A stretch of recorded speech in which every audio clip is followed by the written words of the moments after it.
여러분, 살다 보면 정말 머리로는 이해할 수 없는 일들이 있잖아요. 제가 지금부터 해드릴 얘기가 바로 그런 얘기입니다. 그날 밤이었어요.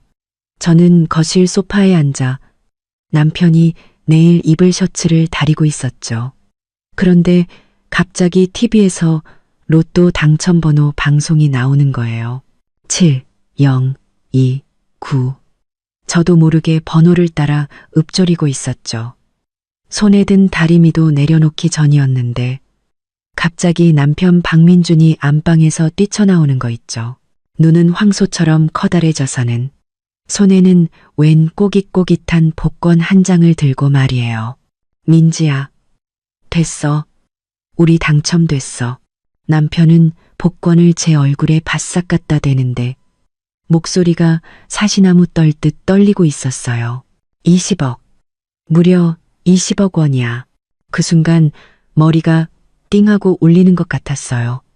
쨍그랑 다리미가 바닥에 떨어지면서 새로 산 하얀 셔츠를 태워버렸지만 신경 쓸 겨를도 없었죠. 20억이라니 평생 꿈에서도 만져본 적 없는 돈이잖아요. 민주는 저를 끌어안고 뱅글뱅글 돌면서 입이 귀에 걸릴 듯 웃었어요. 이제 당신 마트 진열일 안 해도 돼. 우리 엄마도 폐지 안 주어도 된다고. 우리 이제 큰 집 사서 이사 가는 거야. 저는 마음이 달콤해져서 내일 시부모님 모시고 맛있는 거라도 사드려야겠다고 생각하고 있었어요. 그런데 바로 그때 현관문에서 열쇠 꽂는 소리가 들리더군요. 시어머니 김영자 여사님과 시누이 박미나가 헐레벌떡 집으로 들어왔어요. 손에는 아직 팔지 못한 플라스틱 병들이 들려 있었죠. 어머니, 이 시간에 어쩐 일이세요? 민준이 얼른 복권을 제 손에 쥐어주며 물었어요. 너희한테 엄청난 소식을 전해주려고 왔지. 엄청난 소식? 내가 보기엔 초상날 소식 같은데? 시어머니는 민준을 휙 밀치고는 제 손에 들린 복권을 매섭게 쏘아보더니 낚아채듯 뺏어갔어요. 시어머니와 시누이는 머리를 맞대고 한참 동안 숫자를 세어보더니 갑자기 비명을 질렀어요. 세상에, 하늘이 우리를 도우셨어. 레옹. 미나가 시어머니 팔에 매달리며 방방 뛰었죠. 엄마, 우리 이제 부자다. 나 이제 명품 가방 살 수 있어. 저는 그 촌스러운 모습에 웃음이 나려던 참이었어요. 그런데 갑자기 시어머니가 복권을 자기 주머니에 쑤셔 넣더니 저를 문 밖으로 밀어내는 게 아니겠어요? 어머니, 지금 뭐 하시는 거예요? 제가 문틀을 꽉 붙잡자 잠옷 소매가 찢어질 정도였어요. 시어머니는 허리에 손을 척 올리고 얼굴이 새빨개져서 소리쳤죠. 뭐 하냐니. 민지야, 내가 말은 안 했지만 너 우리 민준이한테는 원래부터 안 어울렸어. 이제 우리 집이 부자가 됐으니 너 같은 마트 직원이 더 이상 발목 잡게 둘 순 없지.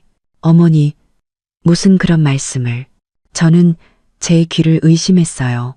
이 복권 저랑 민준 씨가 같이 당첨된 거잖아요. 뭐가 같이 돼? 미나가 제 앞에 떡하니 서서 턱을 치켜들고 말했어요. 복권은 우리 엄마 손에 있어.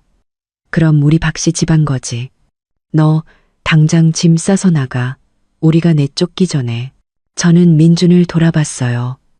하지만 그는 벽 쪽으로 슬금슬금 물러나며 제 눈을 피하기만 했죠. 민준 씨, 말 좀 해봐요. 제 목소리에는 울음이 섞여 나왔어요. 그는 옷자락만 만지작거리다가 한참 만에 입을 열었어요. 민지야, 엄마도 다 나조차고 그러시는 거잖아. 일단 며칠만 친정에 가 있어. 며칠? 시어머니는 쾅 소리가 나게 현관문을 닫아버렸어요. 저는 문이 안에서 잠기는 걸 속수무책으로 지켜봐야 했죠. 넌 평생 이 집 문턱도 못 넘을 줄 알아. 차가운 현관문 하나를 사이에 두고 세상이 두 개로 나뉘었어요. 문 안에서는 가족들의 환호성이, 문 밖에서는 저 혼자만의 깊은 밤이 있었죠. 늦가을 바람이 칼날처럼 얼굴을 스쳤어요. 저는 얇은 잠옷 한 장에 맨발 차림으로 복도에 서 있었죠. 아까 다리미에 탄 셔츠가 마치 갈기갈기 찢어진 제 마음 같았어요. 저는 계단에 주저앉아 엉엉 울었어요. 온몸이 덜덜 떨렸죠. 핸드폰도 집에 두고 나왔는데 얼마나 지났을까. 옆집 불이 켜지는 걸 보고서야 겨우 정신을 차리고 엄마에게 전화할 생각으로 옆집 문을 두드렸어요. 전화가 연결된 순간 저는 더 이상 참을 수 없었어요. 엄마, 그 사람들이 복권 당첨되더니 날 내쫓았어.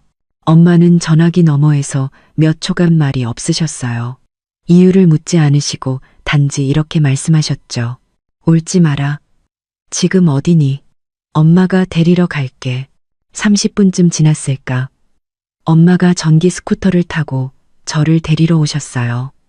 엄마는 당신의 두툼한 외투를 벗어 제게 입혀주셨죠. 스쿠터 뒷자리에 앉아 있는데 차가운 바람에 눈물이 얼어붙는 것 같았어요. 저는 엄마의 옷자락을 꽉 쥔 채 마음이 텅 비어버린 것만 같았죠.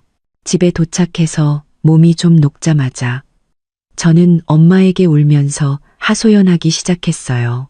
엄마, 그 사람들 너무한 거 아니야? 민준 씨 예전에 정말 아무것도 없었을 때 매일 도시락 싸다 준 사람이 누군데, 도박 빚 갚아준 건 또 누구고, 이제 와서 복권 당첨됐다고 안면몰수하는 게 말이 돼? 엄마는 제게 따뜻한 물 한 잔을 따라 손에 쥐어주시더니 뜻밖의 말씀을 하셨어요. 민지야, 엄마 말 들어. 내일 당장 가서 그놈이랑 이혼해. 아무것도 받지 말고 그냥 몸만 나와. 네? 저는 컵을 테이블에 탁 내려놓았어요. 물이 왈칵 쏟아졌죠. 엄마, 지금 제정신이세요? 그게 20억이에요. 왜 제가 한 푼도 받으면 안 돼요? 엄마는 저를 보며 아주 차분한 눈빛으로 말씀하셨어요. 내 말대로 해. 어서 가서 처리해. 다른 건 묻지 말고. 엄마가 너 해코지 하겠니? 저는 그 순간 너무 화가 나서 온몸이 부들부들 떨렸어요. 엄마가 도저히 이해가 되지 않았죠. 제가 민준과 3년 동안 힘들게 살면서 그 가족들에게 얼마나 많은 서름을 당했는데요. 겨우 빛을 보나 싶었는데 어떻게 이대로 포기할 수 있겠어요? 싫어요. 저는 컵을 다시 한번 테이블에 내리쳤어요. 왜 그 사람들이 좋은 꼴을 봐야 하는데요? 내일 당장 찾아가서 따질 거예요. 안 되면 법정까지 갈 거라고요. 엄마는 저와 다투지 않으셨어요. 그저 제가 울다 지칠 때까지 조용히 저를 바라보셨죠. 제가 기운이 빠질 무렵 엄마는 한숨을 쉬며 말씀하셨어요. 민지야, 세상 일이라는 게 눈에 보이는 게 다가 아니란다. 그냥 엄마 말대로 하렴. 그날 밤 저는 뜬 눈으로 천장만 바라보며 밤을 지새웠어요. 머릿속에는 온통 그 20억과 박민준 가족의 추악한 얼굴들만 맴돌았죠. 엄마는 도대체 왜 저더러 빈손으로 나오라고 하시는 걸까? 혹시 나이가 드셔서 판단력이 흐려지신 걸까? 하지만 저는 그때까지만 해도 몰랐어요. 이게 단지 시작에 불과했다는 걸요. 앞으로 벌어질 일들은 모든 사람들을 경악하게 만들 테니까요. 다음 날 아침 저는 호두만큼 부은 눈으로 식탁에 앉아 있었어요. 엄마는 제 접시에 계란 프라이를 하나 올려주시며 물으셨죠. 생각은 좀 해봤니? 저는 계란을 뒤적이며 아무 말도 하지 않았어요. 밤새 수백 번도 더 생각해봤죠. 엄마가 왜 저더러 빈손으로 이혼하라고 하셨는지 여전히 이해할 순 없었지만 박민준의 그 찌질한 모습과 시어머니, 시누이의 얼굴을 떠올리니 더 이상 그들과 엮이고 싶지 않았어요. 갈게요. 저는 포크를 접시 위에 내려놓으며 말했어요. 대신 제 물건은 찾아와야겠어요. 엄마는 고개를 끄덕이시더니 서랍에서 보자기를 하나 꺼내셨어요. 내 혼수품만 챙겨와. 다른 건 손대지 말고. 민준의 아파트 앞에 도착해서 초인종을 누르자마자 문이 벌컥 열렸어요. 신우이 미나가 번쩍이는 새 원피스를 입고 있었죠. 머리는 푸들처럼 볶고 목에는 번쩍이는 금목걸이를 걸고 있었어요. 어머, 이게 누구야? 쫓겨났던 분 아니신가? 여긴 어쩐 일로 다시 오셨대? 미나는 문틀에 기대서서 일부러 목걸이를 제 눈앞에서 흔들어댔어요. 저는 상대할 가치도 없어서 곧장 집 안으로 들어갔죠. 거실에는 아직 뜯지도 않은 커다란 상자들이 쌓여 있었고 민주는 바닥에 쪼그리고 앉아 새 소파를 조립하고 있었어요. 시어머니 김영자 여사님은 새로 산 안마의자에 앉아 다리를 꼬고 해바라기 씨를 까먹고 있었죠. 어머, 민지 왔니? 시어머니는 해바라기 씨 껍질을 뱉어내고는 느릿느릿 주머니에서 서류 한 뭉치를 꺼내 탁자 위에 탁 던졌어요. 마침 잘 왔다. 이혼 서류 다 만들어놨으니 어서 도장 찍어. 저는 서류를 쓱 훑어봤어요. 제가 모든 재산을 자발적으로 포기하고 심지어 결혼 후에 산 세탁기까지 포기한다는 내용이었죠. 제 물건들은요. 저는 안방으로 향했어요. 민준이 황급히 일어나 저를 막아섰죠. 민지야, 진정하고 얘기 좀. 그는 손을 비비며 가식적인 미소를 지었어요. 이 서류 말인데. 비켜요. 저는 그를 밀치고 안방으로 들어갔어요. 제 혼수함이 구석에 놓여 있었죠. 붉은 칠이 여러 군데 벗겨져 있었어요. 그건 엄마가 반년치 연금을 모아 제게 사주신 거였죠. 안에는 친정에서 가져온 이불과요. 그리고 할머니께서 물려주신 은팔찌가 들어 있었어요. 제가 상자를 밖으로 끌어내려는데 갑자기 미나가 뛰어들어와 제 손에서 붉은 이불을 확 낚아챘어요. 이 이불 아직 새 것 같네. 내가 덮으면 딱이겠다. 그녀는 이불을 끌어안고 밖으로 뛰쳐나갔어요. 그건 제 혼수 이불이에요. 제가 뒤쫓아 나가자 미나는 시어머니 뒤로 쏙 숨었어요. 뭐가 내 거고 내 거야? 시어머니가 일어나 미나를 감쌌어요. 네가 우리 박씨 집안에 시집 온 이상 네 물건도 다 우리 집안 거야. 그리고 쫓겨나는 마당에 이불은 못하러 챙겨. 길바닥에서 잘 거라도 되나? 맞아요. 미나가 머리를 쏙 내밀며 말했어요. 오빠가 그랬어요. 돈 받으면 명품 침구 세트 사준다고. 누가 언니 그 거지 같은 이불 탐낸대요? 저는 너무 화가 나서 손이 떨렸어요. 탁자 위에 있던 물컵을 집어 던지려는데 민준이 저를 꽉 껴안았어요. 민지야, 진정해. 그는 저를 문 쪽으로 끌고 갔어요. 이불 한 채 가지고 뭘 그래. 내가 나중에 새 거 사줄게. 이거 놔요. 저는 그의 손을 뿌리치고 시어머니를 가리키며 소리쳤어요. 제 은팔찌는요? 할머니 유품이란 말이에요. 시어머니는 눈을 흘기며 말했어요. 무슨 은팔찌? 난 본 적도 없는데. 네가 가져왔다가 슬쩍 다시 가져간 거 아니야? 그제야 저는 깨달았어요. 그들이 제 물건을 이미 다 숨겨버렸다는 걸요. 미나 목에 걸린 그 목걸이 어딘가 낯이 읽다 했더니 엄마가 혼수로 해주신 도금 목걸이와 똑같이 생겼잖아요. 그 목걸이 내려놔요. 저는 미나의 목덜미를 잡으러 달려들었어요. 그녀는 사람 살려 하고 비명을 지르며 안마의자 뒤로 숨었어요. 머리를 감싸 쥔 채 울부짖었죠.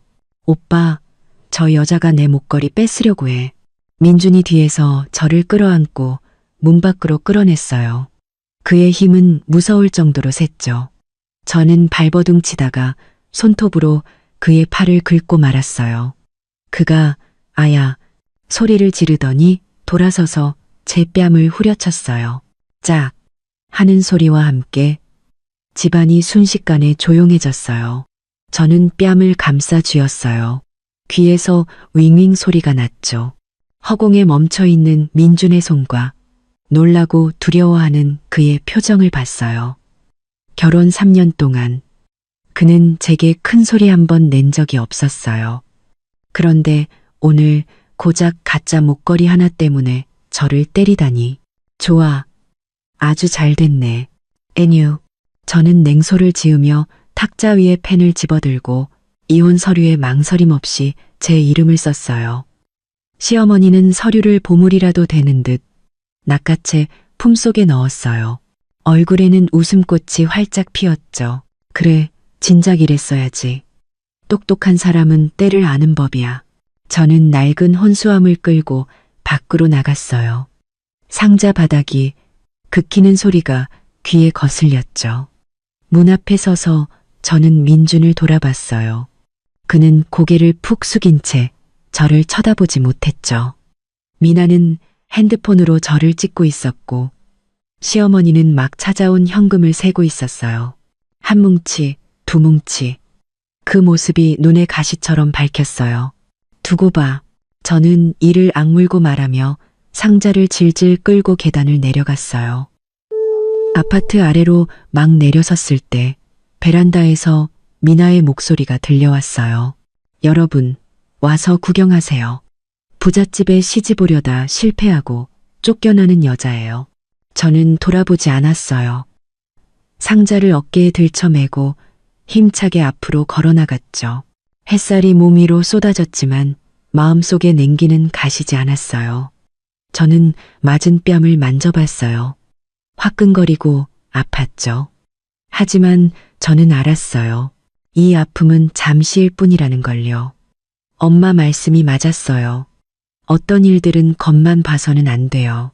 그들이 지금 신나게 웃는 만큼 나중에는 더 처절하게 울게 될 테니까요. 바퀴가 빠진 붉은 혼수함을 끌고 저는 한 걸음 한 걸음 집으로 향했어요. 상자 안에는 별로 든 것도 없었지만 어깨를 짓누르는 무게는 바위처럼 무거웠죠. 숨이 턱 막힐 지경이었어요. 아파트 입구에 다다르자 엄마가 현관문 앞에서 서성이는 모습이 보였어요. 손에는 걸레를 꼭 쥐고 계셨죠. 저를 보자마자 황급히 다가오셨어요. 왜 이렇게 오래 걸렸어? 엄마의 시선이 제 얼굴에 닿자 미간이 찌푸려졌어요. 그놈이 너 때렸니?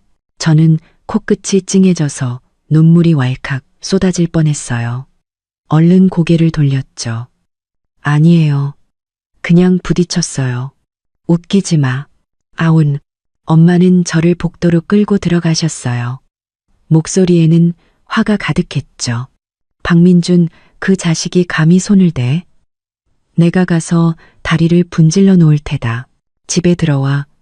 엄마는 찬장 위에서 낡은 쇠상자를 꺼내셨어요. 안에는 소독약과 면봉이 들어있었죠. 약을 묻힌 면봉을 제 얼굴에 바르는데 차가운 약 기운에 살이 따끔거렸어요. 하지만 마음은 따뜻해졌죠. 엄마, 근데 도대체 왜 저더러 이혼하라고 하신 거예요? 저는 엄마의 손을 붙잡고 참았던 질문을 터뜨렸어요. 20억 원이잖아요. 왜 그 사람들이 다 갖게 둬야 해요? 엄마는 면봉을 탁자 위에 던지시고는 침대 밑에서 낡은 나무 상자를 끌어내셨어요. 철컥 소리와 함께 자물쇠를 여셨죠. 네가 정말 박민준 그놈이 운이 좋아서 당첨된 것 같니? 상자 안에는 제가 예전에 썼던 복권 번호 메모들이 가득했어요. 한 장 한 장 깔끔하게 접혀 있었고 위에는 빨간 펜으로 날짜까지 적혀 있었죠. 엄마는 맨 위에 있던 종이를 꺼내 가리키며 말씀하셨어요. 너 월급 탈 때마다 2장씩 샀잖니. 이 번호, 내 아버지 생일, 내 생일, 그리고 너희 결혼 기념일로 만든 거 맞지? 저는 할 말을 잃었어요. 며칠 전 서랍을 정리하다가 번호가 적힌 메모지 몇 장이 없어진 게 떠올랐거든요. 그때는 민준이 책상 다리 괴는데 썼나 보다 하고 대수롭지 않게 여겼는데 박민준이 며칠 전에 쓰레기통에서 내 메모를 주웠어. 그걸 보고 복권을 산 거야. 엄마는 종이를 제 앞에 탁 내려놓으셨어요. 그놈은 아무도 모를 줄 알았겠지. 하지만 네가 나한테 전화해서 메모지가 없어졌다고 했을 때 난 뭔가 이상하다는 걸 직감했어. 저는 머리가 띵하고 울렸어요. 어쩐지 민준이 당첨 발표 때 그렇게 흥분하더라니. 어쩐지 복권을 그렇게 꽉 쥐고 있더라니. 그 번호는 애초에 그가 생각해낸 게 아니었던 거예요. 그래도 빈손으로 나오라고 하시면 어떡해요. 저는 벌떡 일어섰어요. 가서 따져요. 법원에 고소하자고요. 고소는 무슨. 엄마는 주머니에서 은행카드 한 장을 꺼내 제게 쥐어주셨어요. 이거 내 노후 자금 모아둔 거야. 1,000만 원 들어있어. 우선 이걸로 집부터 구해. 그 사람들한테서 멀리 떨어져. 싫어요. 저는 카드를 밀어냈어요. 눈물이 눈가에 그렁그렁 맺혔죠. 왜 우리가 힘들게 이룬 걸 그 사람들이 차지해야 하는데요. 신우이는 제 이불이랑 목걸이까지 뺏어갔다고요. 이불, 목걸이가 다 뭐냐. 엄마는 제 어깨를 누르셨어요. 눈빛이 무서울 정도로 빛났죠. 그들이 지금 의기양양할수록 나중에는 더 처참하게 무너질 거야. 20억이 그렇게 쉽게 손에 들어오는 돈인 줄 알아? 박민준 그놈 성격에 그 돈 지킬 수 있을 것 같아? 엄마는 잠시 말을 멈추고 옷장에서 두꺼운 외투를 꺼내셨어요. 내가 벌써 옆집 김 부장님 댁 조카한테 알아봤어. 복권위원회에서 당첨금 주려면 구매자 정보도 확인하고 복권 실물 검사도 꼼꼼히 한대. 박민준 그놈 꾀부리다가 복권에 무슨 짓을 했을지도 몰라. 사람들 눈을 속이려고 말이야. 그제야 저는 알았어요. 엄마는 바보가 아니셨어요. 이미 모든 걸 꿰뚫어보고 계셨던 거죠. 하지만 그래도 마음속의 화는 가라앉지 않았어요. 저는 침대 가장자리에 앉아 분한 마음에 이불만 주먹으로 쳤어요. 엄마는 그냥 그 사람들이 저러는 걸 보고만 계실 거예요? 보고만 있는 게 아니라 기다리는 거지. 엄마는 제 손에 따뜻한 찐빵을 하나 쥐어주셨어요. 그들은 지금 돈에 눈이 멀었어. 네가 진실을 눈앞에 들이밀어도 절대 인정 안 할 거야. 기다리자. 제 발로 벽에 머리를 찍고 나면 알아서 너를 찾아올 테니. 그때 엄마의 핸드폰이 울렸어요. 엄마는 발신자 번호를 보시더니 냉소를 지으며 전화를 받으셨죠. 어머, 사부인이시네요. 네. 민지가 집에 안 들어왔다고요? 민준이랑 같이 있는 거 아니었나요? 아, 이혼했다고요? 전 몰랐네요. 이 녀석이 왜 저한테는 한마디도 안 했을까요? 전화를 끊고 엄마는 핸드폰을 소파에 휙 던지셨어요. 들었지? 김영자, 그 여자가 전화해서 떠보는 거야. 내가 당첨 사실을 아는지 모르는지 저는 찐빵을 베어 물며 복잡한 심경을 느꼈어요. 엄마는 이미 모든 걸 계산하고 계셨던 거예요. 그런데 저는 바보같이 이불 한 채 때문에 그들과 싸우고 있었으니 그럼 저는 이제 어떡해요? 집 구해서 출근해. 하던 대로 하면 돼. 엄마는 제 복권 메모들을 정리하시며 말씀하셨어요. 기억해. 그들이 널 찾아오든 안 오든 절대 마음 약해지면 안 돼. 그리고 번호 얘기도 절대 먼저 꺼내지 마. 다음 날 아침 저는 그 1,000만 원이 든 카드를 들고 부동산에 갔어요. 계약서에 막 서명을 마쳤는데 핸드폰으로 문자 메시지가 하나 왔어요. 박민준이었죠. 민지야, 미안해. 엄마가 위자료로 500만 원 보내준대. 계좌번호 보내줘. 저는 문자를 보고 기가 차서 웃음이 나왔어요. 500만 원? 내가 그 돈을 탐낼 거라고 생각하는 걸까? 아니면 20억 중에서 500만 원 떼어주면 할 도리는 다 했다고 생각하는 걸까? 저는 문자를 바로 삭제하고 마트로 가서 새 이불 세트를 샀어요. 마트 유리창 너머로 햇살이 쏟아져 들어와 진열대의 형형색색 상품들을 비추고 있었죠. 눈이 부실 정도였어요. 저는 심호흡을 한번 하고 카트를 밀고 앞으로 나아갔어요. 마음속으로 분명히 알았죠. 이건 시작일 뿐이라는 걸. 진짜 재미있는 일은 이제부터 시작될 테니까요. 엄마 말씀이 맞았어요. 두고 보자고요. 새로 이사한 집에 들어온 지 사흘째 되던 날이었어요. 제가 바닥에 쪼그리고 앉아 타일을 닦고 있는데 갑자기 문을 쿵쿵 두드리는 소리가 온 집안을 울렸어요. 누구세요? 저는 손에 물기를 털고 문을 살짝 열었어요. 문 앞에는 박민준이 서 있었죠. 뒤에는 화려하게 차려입은 웬 여자가 함께 있었어요. 그 여자는 파마머리에 눈화장은 팬더처럼 진하게 하고 온몸에서는 사람을 질식시킬 듯한 향수 냄새가 났죠. 민지야, 너 보러 왔어. 민주는 손을 비비며 눈치를 보느라 집안을 제대로 쳐다보지도 못했어요. 저는 문틀에 기대 팔짱을 끼고 말했죠. 할 말 있으면 하고 없으면 문 닫을게요. 그 여자가 갑자기 앞으로 끼어들며 저를 위아래로 훑어봤어요. 입꼬리가 비죽 올라가 있었죠. 네가 민지구나?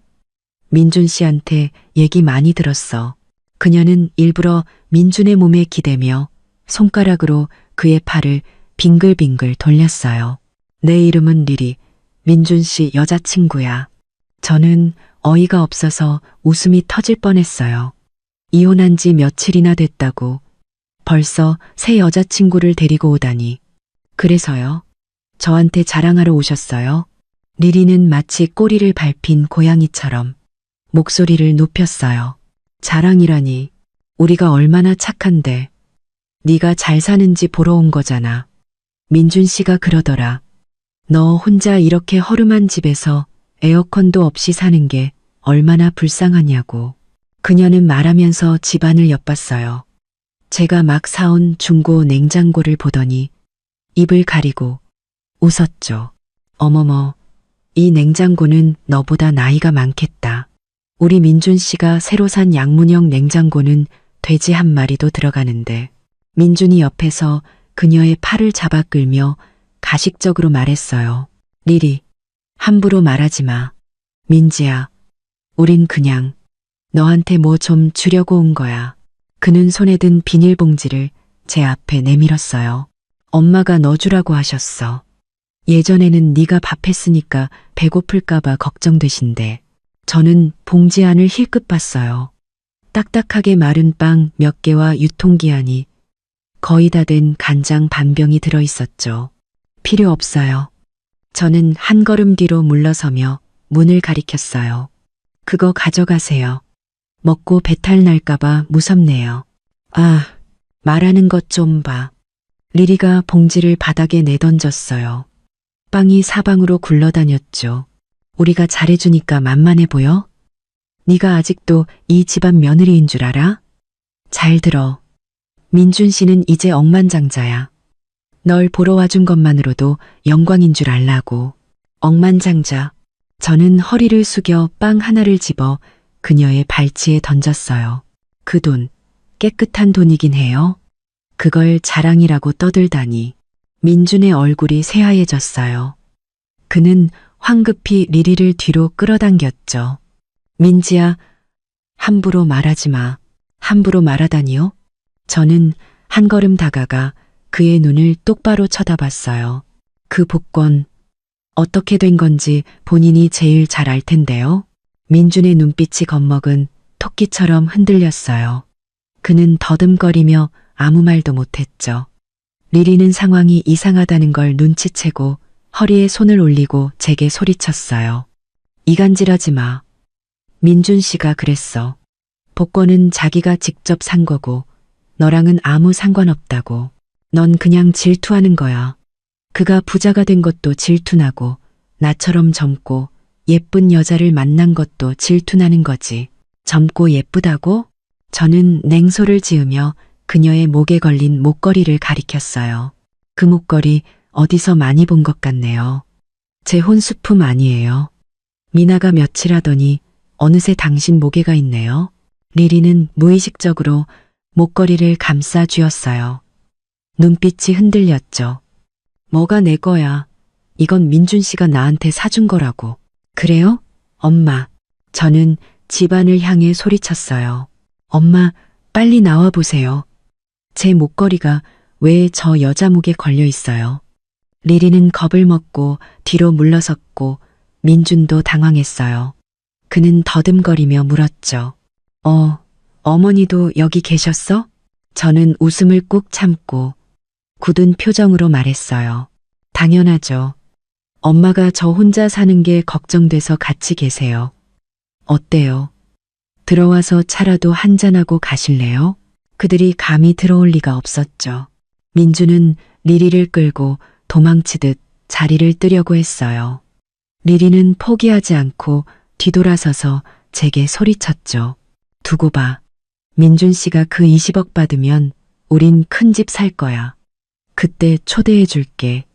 부자들이 어떻게 사는지 똑똑히 보여주지. 좋아요. 기다릴게요. 저는 바닥에 떨어진 비닐봉지를 집어 그들 발치에 던졌어요. 당신들 쓰레기는 가져가세요. 내 집 더럽히지 말고. 민주는 리리를 끌고 허둥지둥 도망쳤어요. 저는 쾅 소리가 나게 문을 닫고 문 뒤에 기대서서 웃음을 터뜨렸어요. 허리가 아플 지경이었죠. 사실 엄마는 오지 않으셨어요. 그냥 겁을 주려고 한 말이었죠. 한참을 웃고 나서 저는 바닥에 떨어진 빵을 치우려고 쪼그리고 앉았어요. 그런데 빵 하나 밑에 쪽지가 깔려 있는 걸 발견했죠. 민준의 글씨체였어요. 복권에 문제 생겼어. 살려줘. 저는 가슴이 철렁 내려앉았어요. 쪽지를 구겨서 주머니에 쑤셔 넣었죠.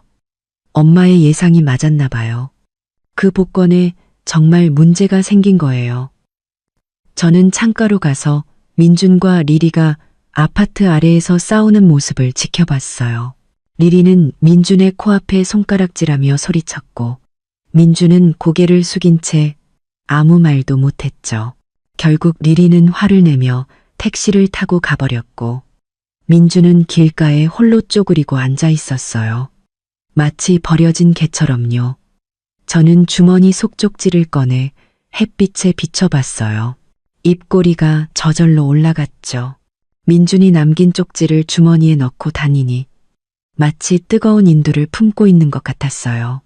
다음 날 제가 마트에서 일하고 있는데 핸드폰이 갑자기 울렸어요. 모르는 번호였죠. 전화를 받으니 시누이 미나의 시끄러운 목소리가 들려왔어요. 새언니, 지금 시간 좀 괜찮아요? 그녀의 목소리는 느끼하기 짝이 없었어요. 제 이불을 뺏어갈 때와는 딴판이었죠. 저는 진열대의 과자를 정리하며 퉁명스럽게 대답했어요. 바빠요. 할 말 없으면 끊어요. 아, 그러지 말고요. 새언니. 아욱. 그녀가 다급하게 말했어요. 급한 일이라 그래요. 딱 몇 마디만 하면 돼요. 저 지금 새언니네 마트 앞에 있어요. 저는 가슴이 철렁 내려앉았어요. 전화를 끊고 문 쪽을 보니 정말로 미나가 목을 움츠린 채 버스 정류장 표지판 아래 서 있었어요. 며칠 전 그 원피스 차림이었는데 옷깃의 장식이 몇 개 떨어져 나가 우스꽝스러워 보였죠. 무슨 일인데요? 제가 그녀 앞에 서자 싸구려 향수 냄새가 훅 끼쳐왔어요. 리리의 향수보다 더 독했죠. 미나는 제 뒤를 힐끗 보더니 목소리를 낮춰 말했어요. 새언니, 사실은요, 우리 오빠가 변했어요. 아, 그래요? 저는 팔짱을 끼고 말했어요. 변하든 말든 저랑 무슨 상관인데요. 저 그 사람이랑 이혼했어요. 왜 상관이 없어요? 미나가 발을 동동 굴렀어요. 오빠가 그 20억을 전부 그릴이라는 여자한테 주려고 해요. 어제 엄마랑 밤새도록 싸웠다니까요. 엄마는 지금도 화병 나서 침대에서 일어나지도 못하세요. 아노드, 저는 웃음이 터져 나올 뻔했어요. 며칠 전만 해도 제 앞에서 그렇게 자랑을 하더니 벌써 네 분이 일어나다니. 그건 그쪽 집안 사정이죠. 제가 돌아서려는데 미나가 황급히 저를 붙잡았어요. 새언니, 가지 마세요. 그녀는 제 손에 사과 하나를 쥐어주었어요. 예전에 제가 잘못했어요. 새언니 입을 뺐으면 안 되는 거였는데. 근데 그릴이라는 여자, 정말 나쁜 여자예요. 어제 오빠한테 그러더라니까요. 돈 받으면 큰 아파트 사서 자기 이름으로 해놓겠다고. 저랑 엄마 얘기는 꺼내지도 않았어요. 저는 손에 들린 사과를 흔들어 봤어요. 한쪽이 썩어 문드러진 사과였죠. 그래서요? 제가 그 돈을 뺏어다 주기라도 하라는 거예요? 미나의 눈이 반짝 빛났어요. 새언니 진짜 똑똑하시다. 새언니랑 오빠는 그래도 부부였잖아요. 오빠가 아직 새언니 말은 들을 거예요. 가서 말 좀 해줘요. 돈 받으면 나한테 먼저 명품 가방 사주고 엄마한테는 금팔찌 세트 사준 다음에 나머지를 둘이서 쓰라고요. 꿈도 야무지시네요. 저는 사과를 그녀의 손에 다시 쥐어주었어요. 그 20억, 저랑 상관없어요. 당연히 당신과도 상관없고요. 여기서 이럴 시간에 오빠한테 가서 잘 말해보는 게 어때요?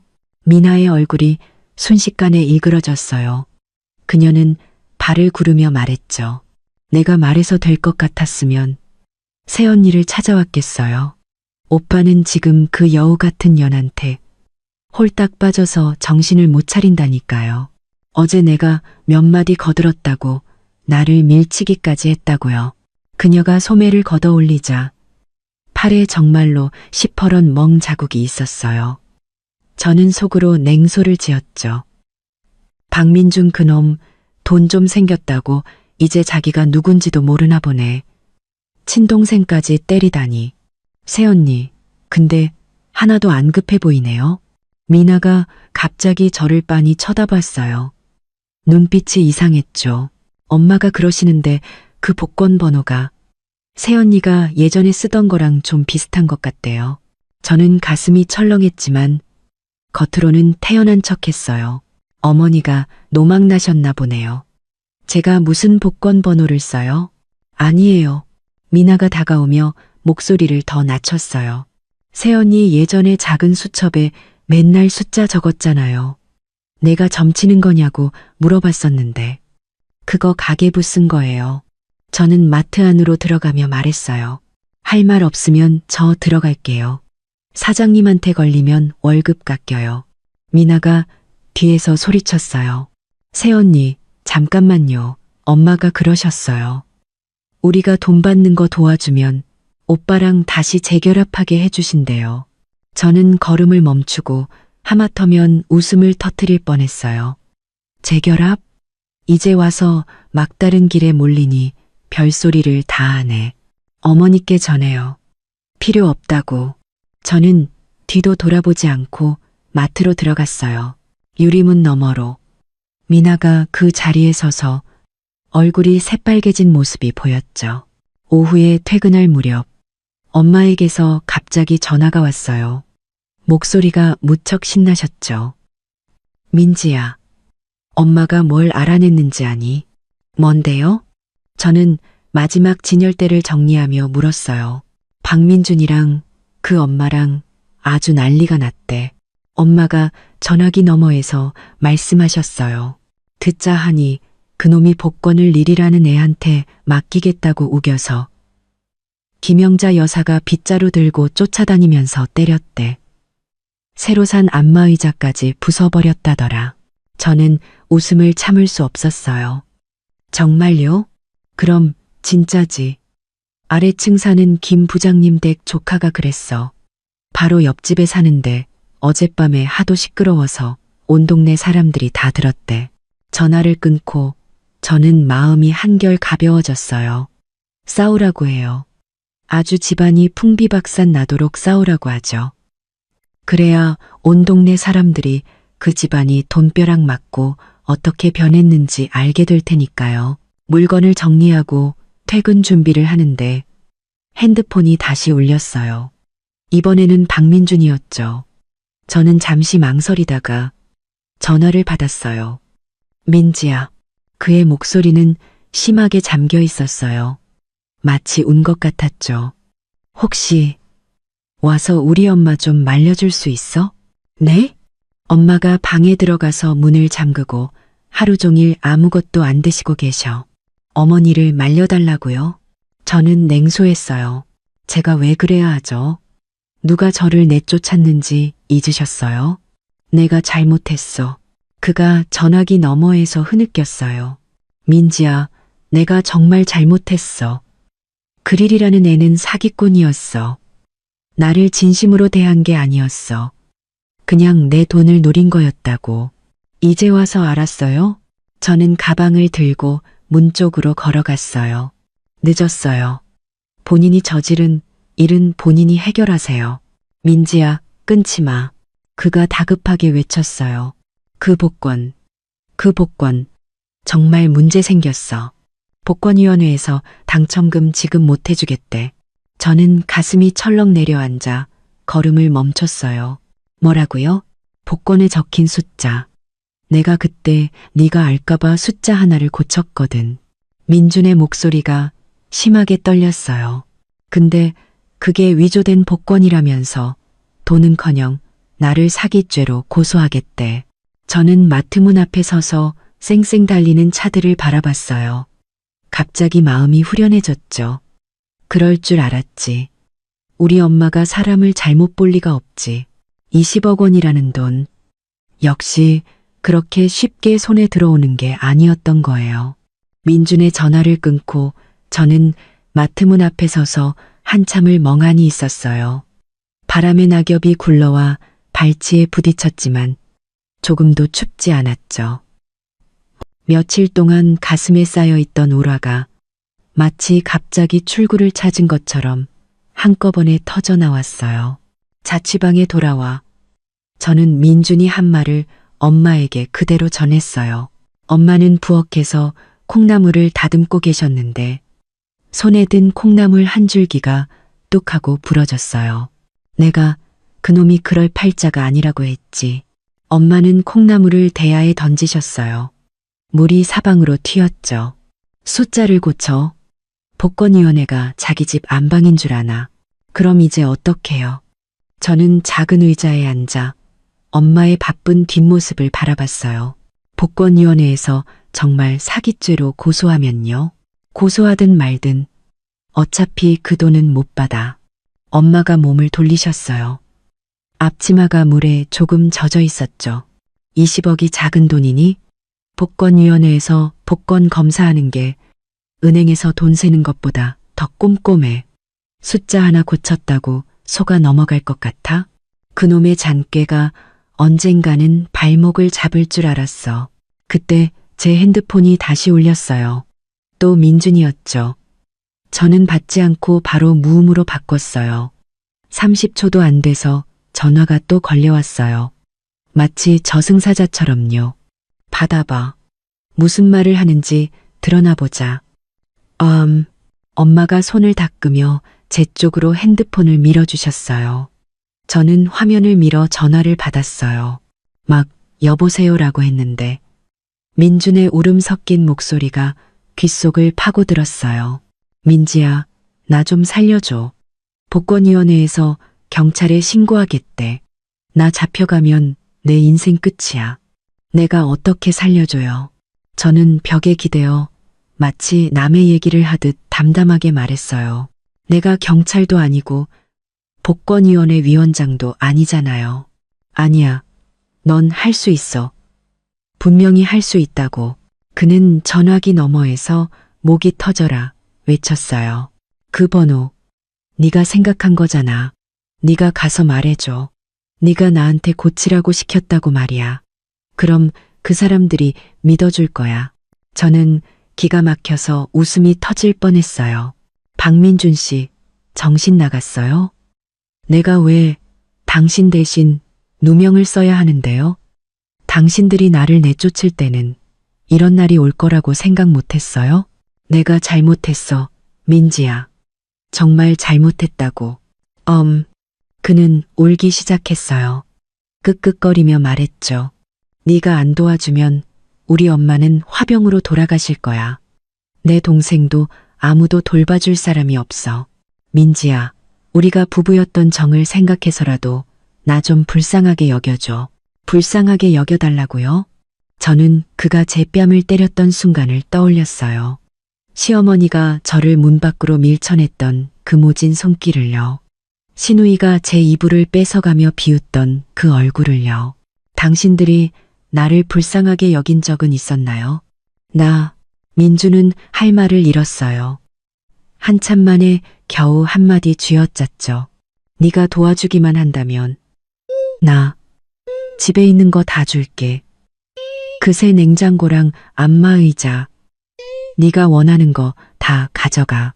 내가 그 고물 냉장고나 당신들이 부숴버린 안마의자가 아쉬울 것 같아요?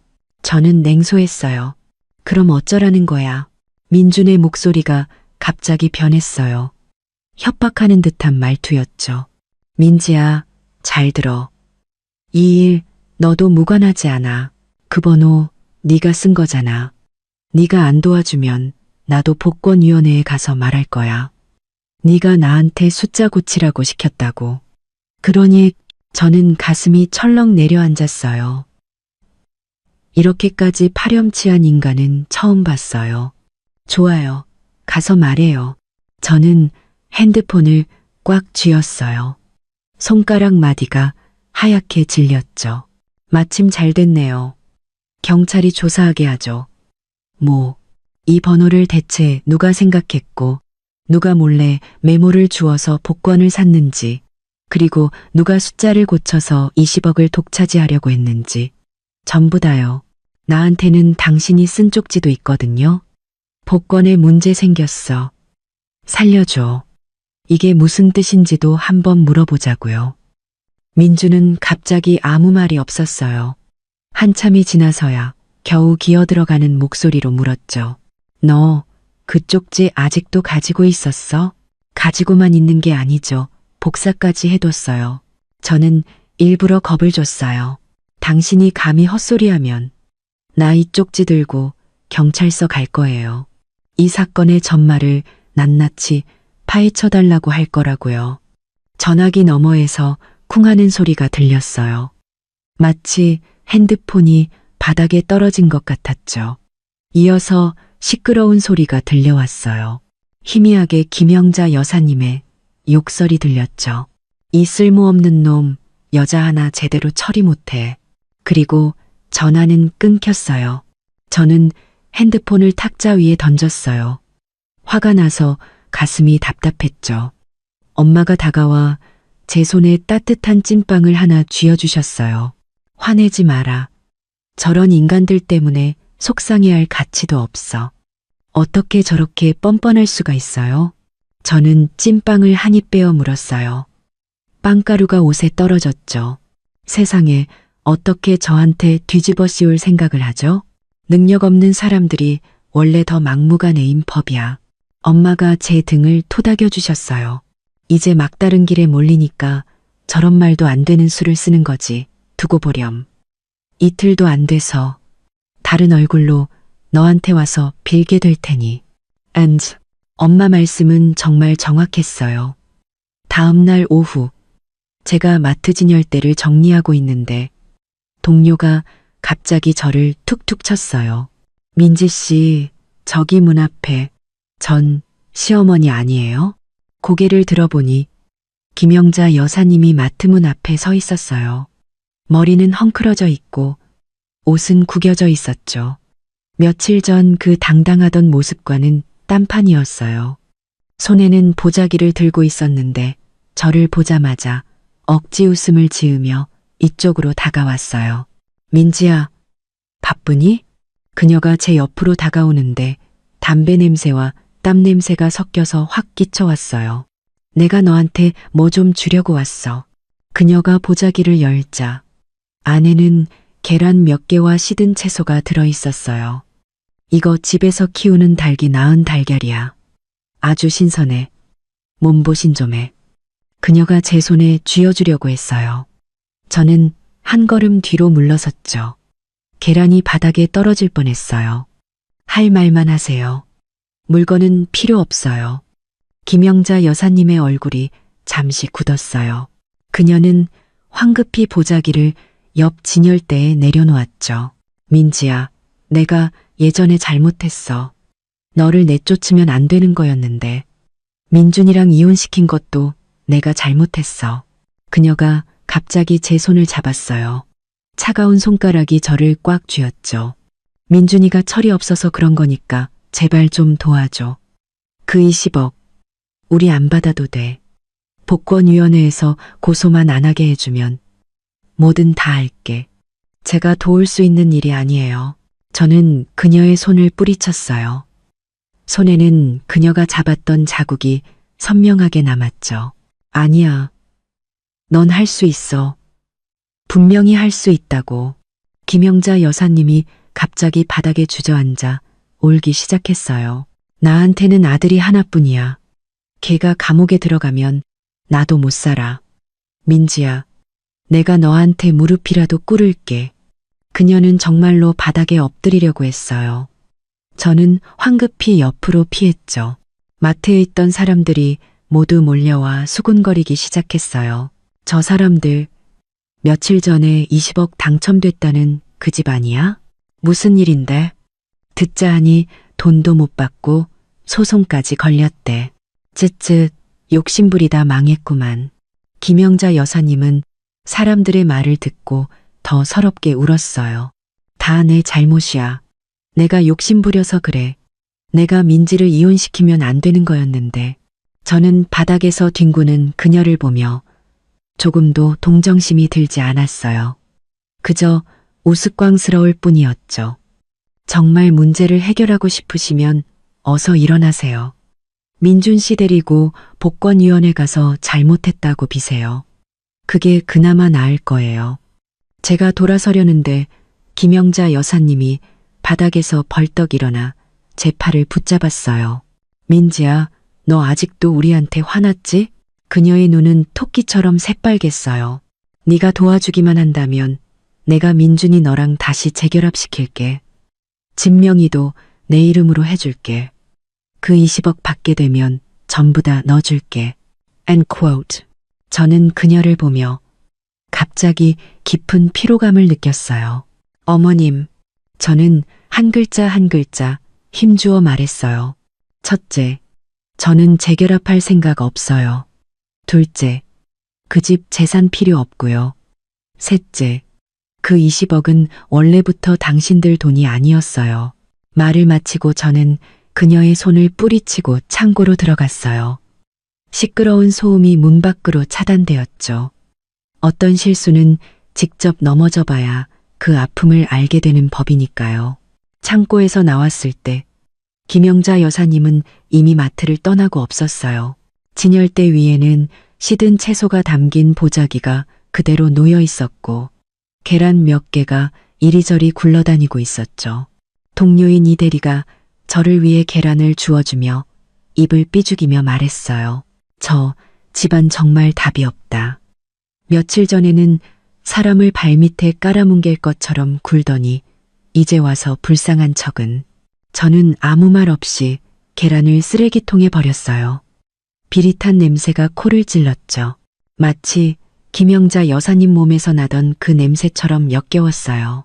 저녁에 퇴근해서 자취방 아래에 도착하니 민준이 현관문 앞 계단에 쪼그리고 앉아 있었어요. 바닥에는 담배꽁초가 수북했죠. 그는 저를 보자마자 벌떡 일어났어요. 옷은 절인 배추처럼 구겨져 있었고 눈은 퉁퉁 부어 실눈처럼 보였죠. 민지야. 그의 목소리는 마치 사포로 나무를 긁는 것처럼 거칠었어요.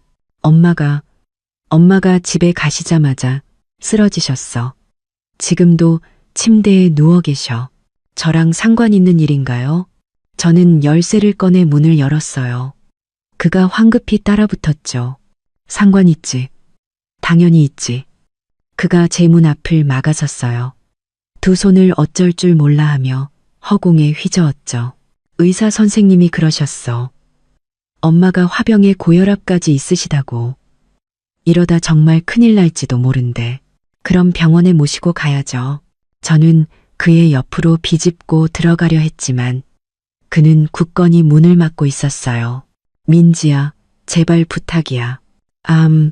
그가 갑자기 제 앞에 쿵 하고 무릎을 꿇었어요.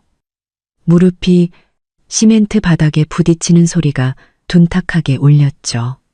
네가 가서 복권위원회에 좋은 말 좀 해줘. 20억 못 받아도 좋으니까 법적인 책임만이라도 묻지 않게 해달라고 말이야. 내가 너한테 빌게. 그는 정말로 쿵쿵 소리를 내며 바닥에 머리를 찧었어요. 이마가 금세 붉어졌죠. 복도의 센서 등이 그 소리에 켜졌어요. 희미한 불빛이 그의 몸을 비추자 그 모습이 처량하면서도 우스꽝스러워 보였어요. 저는 그의 팔을 툭 찼어요. 여기서 창피하게 굴지 마요. 네가 약속 안 해주면 안 일어나. 그는 고개를 뻣뻣이 들었어요. 눈물 콧물이 얼굴에 범벅이 되어 있었죠. 내가 사람이 아니었어. 내가 쓰레기였어. 널 때리면 안 되는 거였는데. 엄마 말 듣고 너랑 이혼하는 게 아니었는데. 민지야, 그래도 우리가 부부였잖아. 네가 사람 하나 살리는 셈치고 도와줘. 사람을 살린다고요? 저는 냉소했어요. 당신들이 나를 문 밖에 내쫓았을 때는 이런 날이 올 거라고 생각 못했어요? 박민준 씨, 정말 효자라면 본인이 가서 책임을 져야죠. 여기서 나한테 무릎 꿇고 빌 게 아니라. 그때 아래층에서 김영자 여사님의 외침이 들려왔어요. 민준아, 박민준, 너 어디 있니? 민준은 겁먹은 토끼처럼 벌떡 일어나 아래층을 향해 소리쳤어요. 엄마, 나 여기 있어요. 잠시 후 김영자 여사님이 벽을 짚고 계단을 올라왔어요. 손에는 주워온 나뭇가지를 지팡이 삼아 짚고 있었죠. 그녀는 저를 보자 눈이 번쩍 뜨였어요. 민준의 손을 뿌리치고 제게 달려들었죠. 민지야, 내 착한 며느리. 그녀가 제 팔을 꽉 잡았어요. 손톱이 살을 파고드는 것 같았죠. 우리를 불쌍히 여겨다오. 민준이 아버지가 일찍 돌아가셔서 내가 혼자 저 남매를 키우느라 얼마나 고생했는지 몰라. 이거 놔요. 저는 힘껏 뿌리쳤지만 소용없었어요. 안 놔. 김영자 여사님이 제게 기댔어요. 파스 냄새와 땀 냄새가 섞여 역하게 풍겨왔죠. 오늘 네가 약속 안 해주면 나 네 앞에서 죽어버릴 거야. 이 늙은 몸뚱이 어차피 값어치도 없어. 내 아들 목숨 하나 구할 수 있다면 아깝지 않아. 그녀는 벽에 머리를 찍기 시작했어요. 민준이 옆에서 말려도 소용없었죠. 그는 엄마, 그러지 마세요. 민지가 약속해 줄 거예요. 라고 외치고 있었어요. 저는 이 막장 드라마 같은 상황을 보며 지끈거리는 피로감만 느꼈어요. 핸드폰을 꺼내 녹음 기능을 켰죠. 이제 그만하시죠. 더 소란 피우시면 경찰에 신고할 거예요. 김영자 여사님의 행동이 순간 멈췄어요. 눈이 동그래졌죠. 신고? 네가 감히 신고를 해? 우리가 내전 시부모인데 동네 사람들한테 불효막심한 년이라고 손가락질 받고 싶어? 전 시부모요. 저는 전이라는 글자에 힘을 주어 말했어요. 우린 이제 아무 사이도 아니에요. 그리고 괜히 여기서 소란 피우지 마세요. 이 아파트 사람들, 당신들 집이 며칠 전에 20억 당첨됐다고 저를 내쫓은 거 다 알아요. 이제 와서 저한테 비는 모습 창피하지도 않으세요? 김영자 여사님의 얼굴이 붉어졌다, 하얘졌다 했어요. 민주는 고개를 숙인 채 바지 옆선을 손으로 문지르고 있었죠. 민지야, 우리가 정말 잘못했어. 민준이 손을 비비며 목소리를 한껏 낮춰 말했어요. 네가 도와주기만 한다면 내가 너한테 평생 종노릇이라도 할게. 종노릇은 필요 없어요. 저는 문틀에 기대어 말했어요. 제가 도와줄 수는 있어요. 대신 조건이 있어요. 김영자 여사님의 눈이 순간 반짝였어요. 조건? 무슨 조건인데? 말만 해. 우리가 할 수 있는 거면 뭐든 다 할게. 첫째, 저는 손가락 하나를 폈어요. 제 은팔찌와 목걸이 돌려주세요. 그리고 미나가 뺏어간 제 이불도요. 그럼, 김영자 여사님이 황급히 말했어요. 그 물건들 내가 다 챙겨놨어. 내일 당장 갖다 줄게. I know. 둘째, 저는 두 번째 손가락을 폈어요. 박민준 씨, 저랑 같이 복권위원회에 가야 해요. 가서 사건의 전말을 전부 다 말하세요. 어떻게 제 번호를 훔쳤고, 어떻게 숫자를 고쳤으며, 어떻게 20억을 혼자 차지하려고 했는지 전부 다요. 민준의 얼굴이 새하얘졌어요. 그걸 어떻게 말해? 그럼 더 화내지 않을까? 말 안 하면 정말 감옥 가요. 저는 그의 눈을 똑바로 쳐다봤어요. 사실대로 말하면 오히려 선처를 받을 수도 있어요. 김영자 여사님이 민준의 팔을 잡아 끌며 낮은 목소리로 말했어요. 민지 말 들어. 걔 말이 맞아. 셋째, 저는 세 번째 손가락을 폈어요. 동네 사람들 앞에서 저한테 사과하세요. 왜 저를 내쫓았고 어떻게 저를 때렸는지 전부 다요. 그건 김영자 여사님이 망설였어요.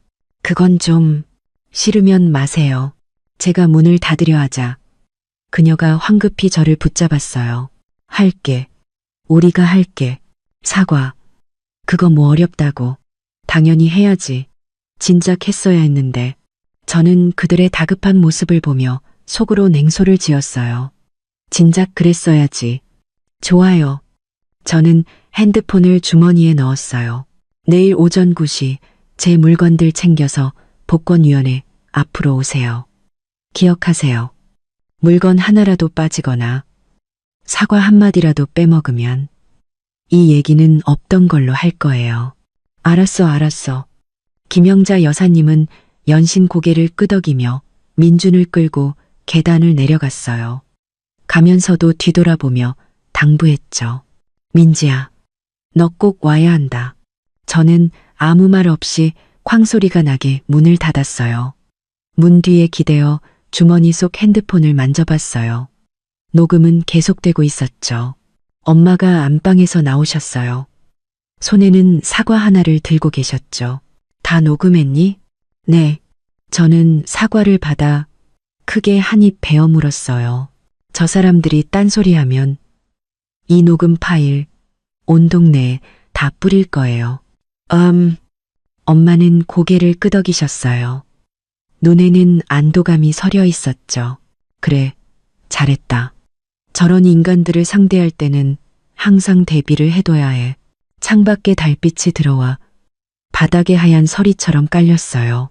저는 사과를 씹으며 마음속으로 분명히 알았죠. 이게 끝이 아니라는 걸요. 하지만 두렵지 않았어요. 엄마가 계시고 이 증거들이 있으니까요. 그들이 어떤 잔꾀를 부리든 저는 이제 다 받아낼 수 있었어요. 내일 그들에게 톡톡히 교훈을 안겨줘야겠다고 다짐했죠. 다음 날 아침 7시 엄마는 저를 이불 속에서 끄집어내셨어요. 손에는 새로 산 파란색 셔츠를 들고 제 몸에 대보셨죠. 이거 입어. 깔끔하게. 오늘 복권위원회 가는데 초라하게 보이면 안 돼. 저는 눈을 비비며 일어났어요. 창밖의 햇살이 이미 베란다에 가득 들어와 널어놓은 이불을 따뜻하게 비추고 있었죠. 엄마, 그 사람들이 정말 물건 가지고 올까요? 안 오면 더 좋지. Sign now. 엄마는 제 그릇에 죽으란 국자 떠주시며 말씀하셨어요. 그럼 우리도 신경 쓸 거 없고 자기들끼리 알아서 해결하라고 하면 되니까. 8시 50분 저와 엄마는 약속대로 복권위원회 앞에 도착했어요. 막 자리를 잡았는데 민준이 낡은 전기 스쿠터를 타고 털털거리며 다가왔어요.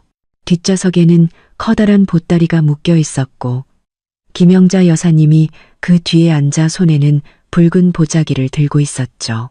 민지야, 여기. 민준이 길가에 스쿠터를 세웠어요. 이마에는 땀이 송골송골 맺혀 있었죠. 물건 다 가져왔어.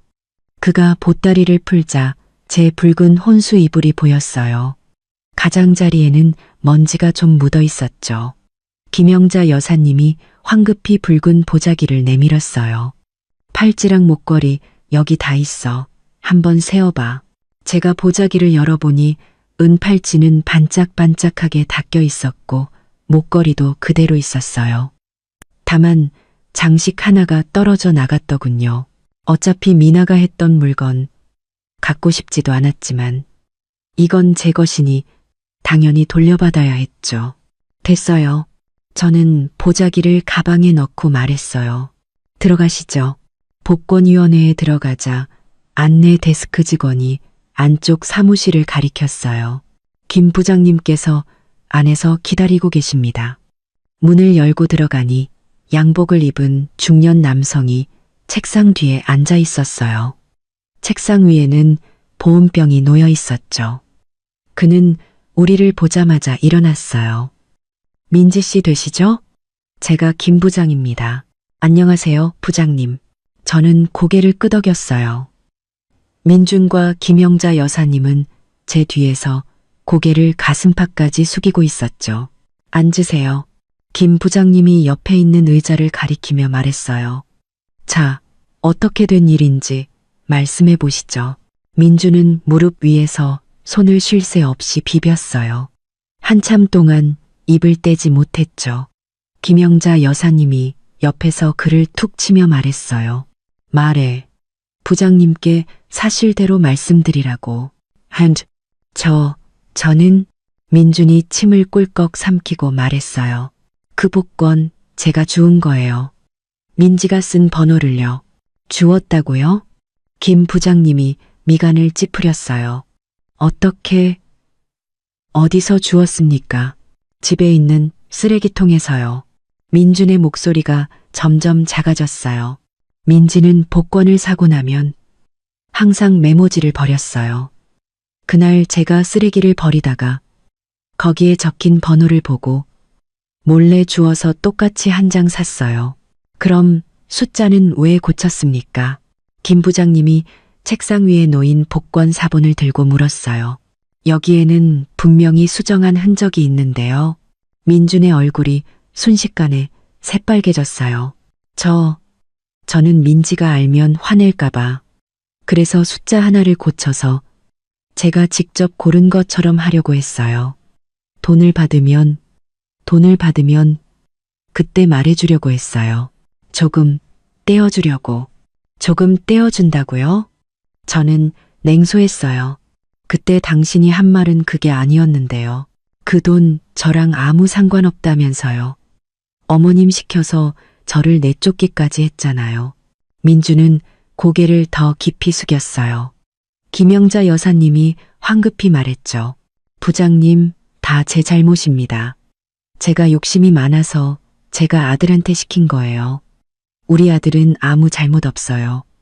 벌을 주시려거든 저를 벌해주세요. 누구 잘못이든 마찬가지입니다.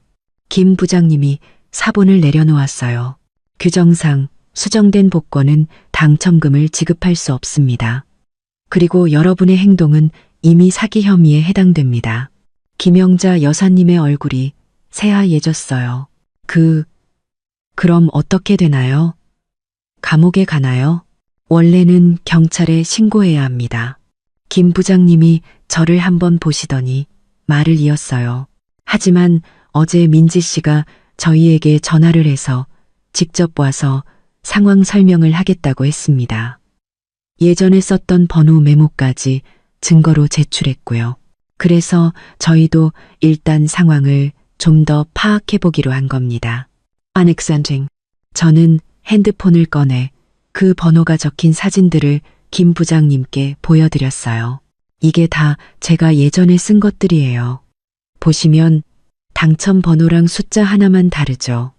바로 그 사람이 고쳤다는 그 숫자요.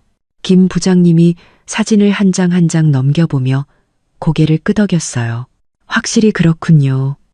그리고 저희가 CCTV를 확인해 봤는데 민지 씨가 매달 2장씩 복권을 사가셨더군요.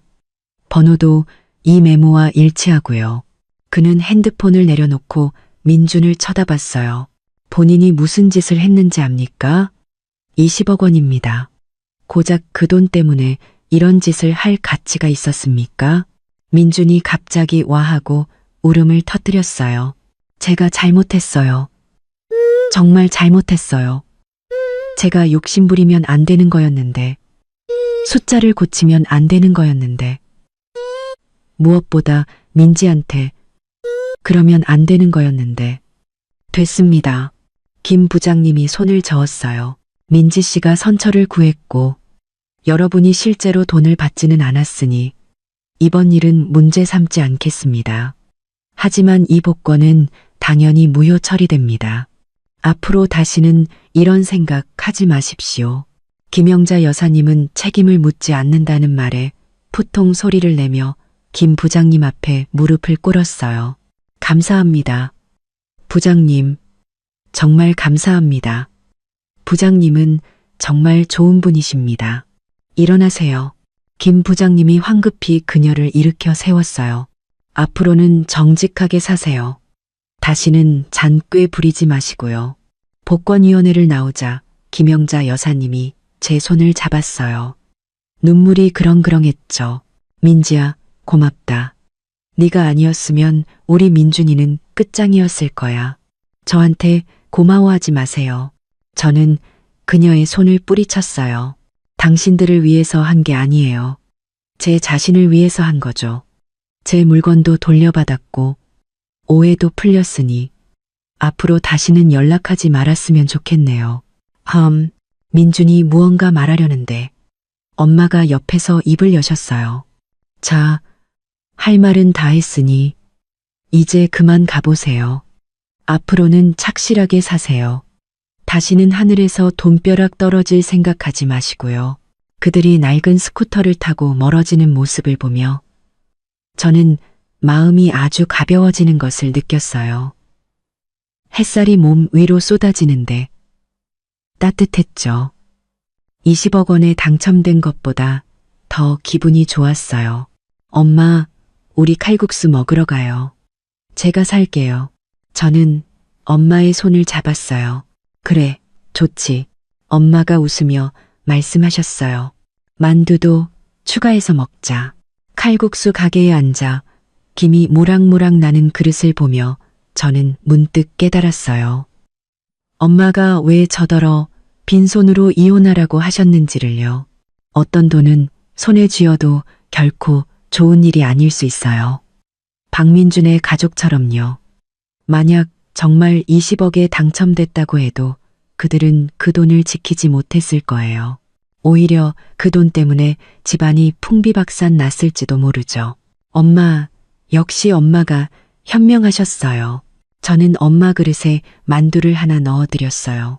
만약 그때 제가 그 사람들이랑 싸웠으면 지금도 그 진흙탕에서 허우적거리고 있었을 거예요. 엄마는 국물을 한 숟가락 드시고 눈을 가늘게 뜨셨어요. 이 바보야, 인생은 남 보라고 사는 게 아니야. 내 인생을 사는 거지. 돈이 있고 없고가 중요한 게 아니란다. 마음이 편안한 게 제일 중요해. 그때 제 핸드폰이 울렸어요. 모르는 번호였죠. 전화를 받으니 신우이 미나의 날카로운 비명이 들려왔어요. 새언니, 우리 집 돈 어디 갔어? 오빠가 돈 없어졌다고 하잖아. 내 돈 물어내. 내 명품 가방 사내라고. 저는 바로 전화를 끊고 번호를 차단했어요.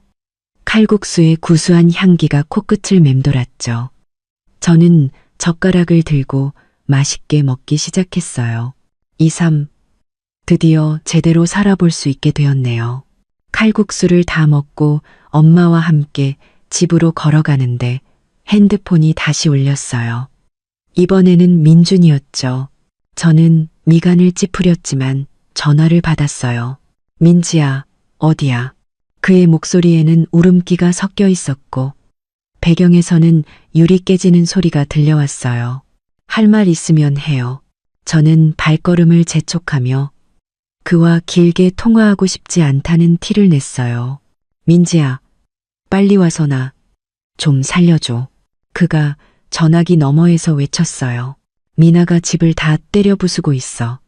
옥상에서 뛰어내리겠다고 난리야. 저는 가슴이 철렁 내려앉았어요. 미나가 제멋대로이긴 하지만 그렇게 극단적인 아이는 아니었는데 왜 뛰어내리겠다고 하는데요? 돈 때문이지. 뭐겠어. 민준이 한숨을 쉬었어요. 원래 20억 받을 수 있었는데 다 내 잘못 때문에 돈이 날아갔다고. 자기 명품 가방도 물거품이 됐다고. 이제 사는 의미가 없대. 저랑 상관없는 일이에요. 저는 차갑게 말했어요. 당신들 욕심 때문에 벌어진 일은 당신들이 해결하세요. 민지야, 제발 부탁이야. 와서 걔 좀 말려줘. 안 돼. 민준의 목소리에는 애원이 가득했어요. 걔가 내 말은 듣잖아. 네가 오면 진정할지도 몰라. 안 가요? 저는 단호하게 거절했어요. 난 이제 당신들이랑 아무 상관없어요. 민지야. 민준이 갑자기 목소리를 높였어요. 네가 안 와서 사람 목숨이라도 끊어지면 책임질 수 있어?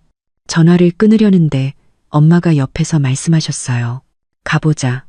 정말 무슨 일이라도 나면 어떡해. 저는 잠시 망설였어요. 엄마, 다시는 그 집이랑 엮이지 말라고 하셨잖아요. 가서 보기만 해. 끼어들지는 말고.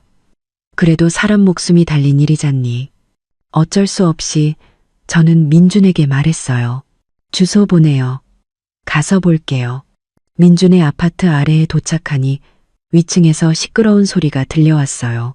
저와 엄마가 3층으로 올라가자 미나가 머리를 산발한 채 베란다 난간에 서 있는 모습이 보였어요. 한쪽 발은 이미 난간 밖으로 나가 있었죠. 오지마. 더우면 뛰어내릴 거야. 그녀는 우리를 보자마자 비명을 질렀어요. 김영자 여사님은 옆에서 땅을 치며 울고 있었죠. 미나야, 제발 그러지 마. 돈은 없으면 다시 벌면 되지만 목숨은 한 번 잃으면 끝이야. 민주는 바닥에 쪼그리고 앉아 머리를 감싸준 채 바람 빠진 풍선처럼 축 늘어져 있었어요. 미나야, 내려와. 저는 베란다에서 조금 떨어진 곳에 서서 말했어요. 할 말 있으면 내려와서 해. 목숨 가지고 장난치는 거 아니야. 내려와서 누구랑 말해? 미나가 저를 노려봤어요. 눈에는 핏발이 가득했죠. 너랑 말하라고? 네가 어떻게 우리 집 20억을 날려버렸는지 그거 말하라고. 잘 들어, 민지. 오늘 네가 그 돈 다시 찾아오지 않으면 나 내 앞에서 죽어버릴 거야. 그 돈 내가 날린 거 아니야. 저는 차분하게 말했어요. 당신들 욕심 때문에 복권 숫자를 고쳐서 못 받게 된 거지. 나랑은 상관없어. 아니야, 너 때문이야. 미나가 흥분해서 팔을 휘저었어요. 네가 복권위원회 가서 그딴 소리만 안 했어도 우리가 돈을 못 받았겠어? 넌 그냥 우리 집이 부자 되는 게 질투나서 그런 거잖아. 내가 당신들을 질투한다고? 저는 냉소하며 말했어요. 미나야, 내 양심에 손을 얹고 말해봐. 그 20억이 정말 당신들 돈이었어? 번호는 내가 썼고 복권은 민준 씨가 주었어. 당신들은 그걸 몰래 고쳐서 독차지하려고 했잖아. 이제 와서 돈 못 받게 되니까 내 탓을 하는 거야? 미나는 제 말에 할 말을 잃었어요. 한참 만에 겨우 한마디 쥐어짰죠. 어쨌든 너 때문이야. 네가 아니었으면 오빠랑 나랑 싸울 일도 없었고 엄마가 화병으로 쓰러질 일도 없었어. 그만해. 민준이 갑자기 바닥에서 벌떡 일어나 미나를 향해 소리쳤어요. 너 이제 그만 좀 해. 민지 말이 맞아. 그 돈 원래 우리 돈 아니었어. 우리가 욕심부린 거야. 누굴 탓해? 미나는 잠시 멍해졌어요. 민준이 자신에게 소리칠 거라고는 생각도 못했나 봐요.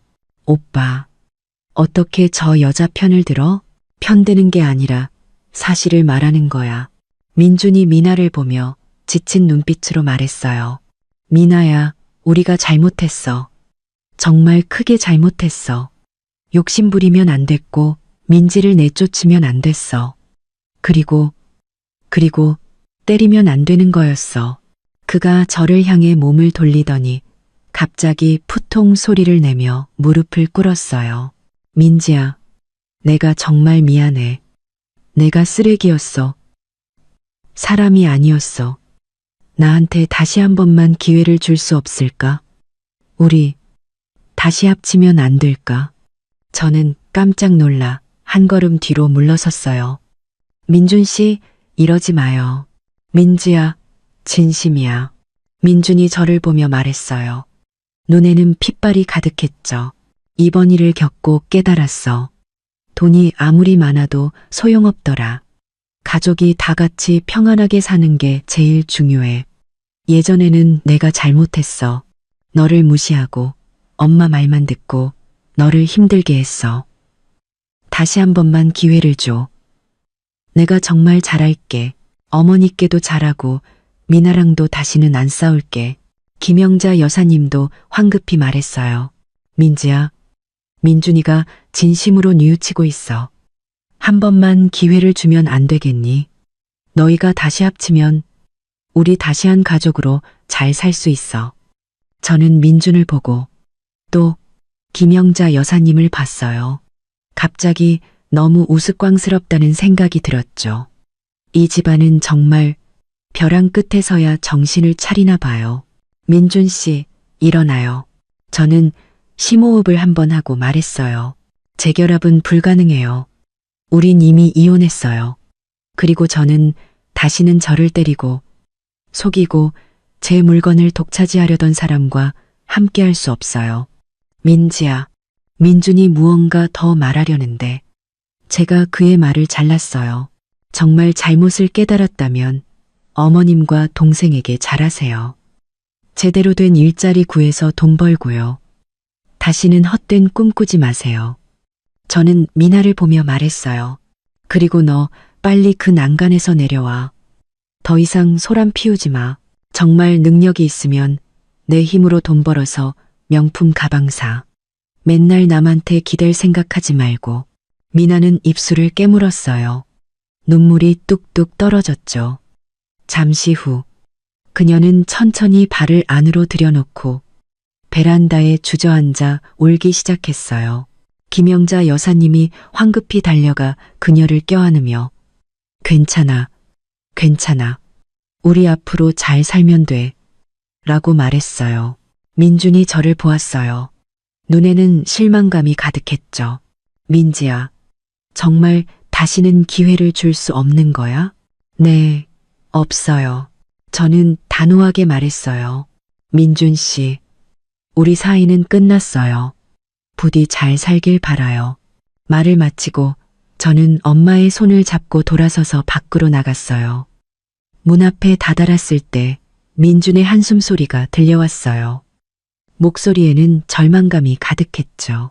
엄마, 이제 정말 다 끝났네요.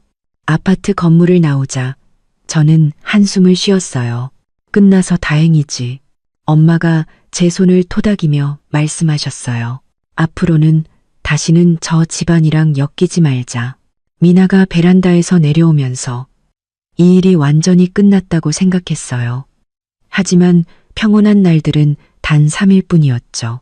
제 핸드폰이 다시 모르는 번호로 불이 나기 시작했어요. 새언니, 살려주세요. 전화를 받자마자 미나의 울부짖음이 귀를 찢을 듯이 파고들었어요. 그 사람들이 내 손을 자르려고 해요. 빨리 와서 살려주세요. 저는 대걸레를 쥔 손을 멈췄어요. 자취방 바닥은 이제 막 반쯤 닦았는데 거품이 하얗게 피어오르고 있었죠. 누가 내 손을 잘라? 또 무슨 사고 쳤어? 사채업자들이요. 그녀는 전화기 너머에서 숨도 못 쉴 정도로 울고 있었어요. 제가 며칠 전에 5천만 원을 빌렸는데 며칠 뒤에 갚기로 했거든요. 근데 지금 와서 1억 5천을 갚으래요. 안 갚으면 팔 하나를 잘라가겠다고. 저는 가슴이 철렁 내려앉았어요. 손에 든 대걸레가 쾅 소리를 내며 물통에 부딪혔죠. 네가 사채를 썼다고? 미나야, 너 미쳤어? 돈을 벌고 싶어서 그랬어요. 그녀가 울먹이며 변명했어요. 사람들이 주식 투자하면 돈을 몇 배로 불릴 수 있다고 해서. 그럼 명품 가방 살 수 있을 줄 알았죠. 근데 다 날려버렸어요. 돈을 벌어? 저는 기가 막혀 웃음이 나왔어요. 사채를 써서 돈을 벌겠다고? 민준 씨랑 어머님은 이 사실 알아? 그분들한테는 말 못해요. 그녀가 갑자기 목소리를 높였어요. 배경에서는 쿵쿵 문을 차는 소리와 남자들의 욕설이 들려왔죠. 새언니, 그 사람들이 문을 차고 있어요. 빨리 와줘요, 제발. 제가 잘못했어요. 저는 핸드폰을 쥔 채 창가로 걸어갔어요. 아래층의 앙상한 가로수를 보며 마음속으로 분명히 알았죠. 지금 그곳에 가는 건 불길에 뛰어드는 짓이라는 걸요. 그 사채업자들이 박민준 가족의 사정을 알 리도 없고 저를 보자마자 빚을 제게 떠넘기려 할 게 뻔했어요. 미나야, 잘 들어. 어스나임. 저는 목소리를 낮추고 최대한 침착하게 말했어요. 지금 당장 경찰에 신고해. 불법 채권 추심이라고 말하고 경찰이 처리하게 해. 신고는 안 돼요. 그녀가 비명을 질렀어요. 신고하면 날 죽여버리겠다고 했단 말이에요. 새언니, 빨리 와줘요. 제가 잘못했어요. 새언니 입을 뺏은 것도 욕한 것도 다 잘못했어요. 제발 저 좀 불쌍하게 여겨주세요. 불쌍하게 여겨달라고? 저는 그녀가 베란다에서 소란을 피우던 모습, 제 목걸이를 뺏어가며 비웃던 모습을 떠올렸어요. 당신들이 나를 빈손으로 내쫓을 때는 나를 불쌍하게 여길 생각은 안 했어? 그녀는 할 말을 잃었어요. 문을 차는 소리는 점점 더 커졌고 유리 깨지는 소리까지 들렸죠. 새언니, 그 사람들이 들어왔어요. 전화기 너머에서 갑자기 찢어지는 비명이 들려왔어요. 이어서 혼란스러운 다툼 소리가 들리더니 전화가 끊겼어요. 저는 핸드폰을 쥔 채 손바닥에 땀이 흥건했어요. 미나가 믿긴 하지만 정말 사람 목숨이라도 잘못되면 큰일이잖아요. 어떻게 해야 할지 망설이고 있는데 엄마가 시장에서 돌아오셨어요. 손에는 배추 한 포기가 들려 있었죠. 왜 그래? 얼굴이 하얗게 질렸네. 엄마는 배추를 식탁에 내려놓고 제 손에 들린 핸드폰을 보셨어요. 또 그 집안일이니? 저는 미나가 사채를 쓴 일을 말씀드렸어요. 엄마는 미간을 찌푸리셨죠. 그 야토 정말 제명을 재촉하는구나. 이제 어떡해요? 저는 손을 비볐어요. 아까 전화기 너머로 무슨 일이 생긴 것 같았어요. 어쩌긴 뭘 어째. 엄마는 냄비에 물을 받으시며 말씀하셨어요. 그런 일은 우리가 관여할 수도 없고 해서도 안 돼. 스스로 고통을 겪어봐야 정신을 차리지. 말은 그렇게 했지만 저는 마음이 계속 불안했어요. 오후 3시쯤 마트 반장님이 갑자기 제 어깨를 툭툭 쳤어요. 민지 씨, 밖에 누가 찾아왔어. 전 시어머니라는데. 저는 가슴이 철렁 내려앉았어요. 마트 문 앞으로 달려가니 김영자 여사님이 계단에 쪼그리고 앉아 있었어요. 머리는 닭 둥지처럼 헝클어져 있었고 속옷에는 검은 흙이 묻어 있었죠. 저를 보자마자 그녀는 와 하고 울음을 터뜨렸어요. 민지야, 우리 미나 좀 살려줘. 그녀는 제 바짓가랑이를 붙잡았어요. 손톱 밑에는 때가 가득했죠. 사채업자들이 걔를 데려갔어. 2억 안 가져오면 죽여버리겠대. 2억이요? 저는 반걸음 뒤로 물러섰어요. 그 집 20억 당첨됐던 거 아니에요? 2억도 없어요. 김영자 여사님의 울음소리가 뚝 그쳤어요. 얼굴이 돼지간처럼 붉어졌죠. 그 돈은 날아갔잖아. 민지야, 예전에 우리가 잘못한 거 알아. 하지만 미나는 내 하나뿐인 딸이야. 네가 안 구해주면 나도 안 살아. 그녀는 또다시 벽에 머리를 찍기 시작했어요. 마트 앞에는 금세 사람들이 몰려들었죠. 저는 그녀의 이마에 맺힌 핏자국을 보며 문득 미나의 어린 시절 모습이 떠올랐어요. 양 갈래로 머리를 묶고 항상 제 뒤를 졸졸 따라다니며 새언니라고 불렀었죠. 그때는 눈이 별처럼 반짝였는데, 일어나세요. 저는 심호흡을 한번 하고 물었어요. 민준 씨는요? 어디 갔어요? 걔는 친척들한테 돈 빌리러 갔어. 근데 누가 빌려주겠어? 김영자 여사님이 눈물을 훔치며 말했어요. 민지야, 너한테 돈 있는 거 알아. 내 엄마가 5천만 원 줬잖아. 그거라도 먼저 빌려줘서 우리 미나 좀 살리자. 저는 속으로 냉소했어요. 결국 이걸 노리고 온 거였군. 그 5천만 원은 우리 엄마 노후 자금이라서 못 건드려요. 그럼 네 엄마한테 빌려달라고 해. 김영자 여사님이 제 손을 잡았어요. 내 엄마가 널 얼마나 아끼는데 당연히 도와줄 거야. 민지야, 내가 너한테 빌게. 나중에 내가 평생 종노릇이라도 할게. 헛소리하지 마세요. 저는 그녀의 손을 뿌리치고 주머니에서 핸드폰을 꺼냈어요. 제가 대신 경찰에 신고해 드릴게요. 신고는 안 돼. 김영자 여사님이 황급히 제 손을 눌렀어요.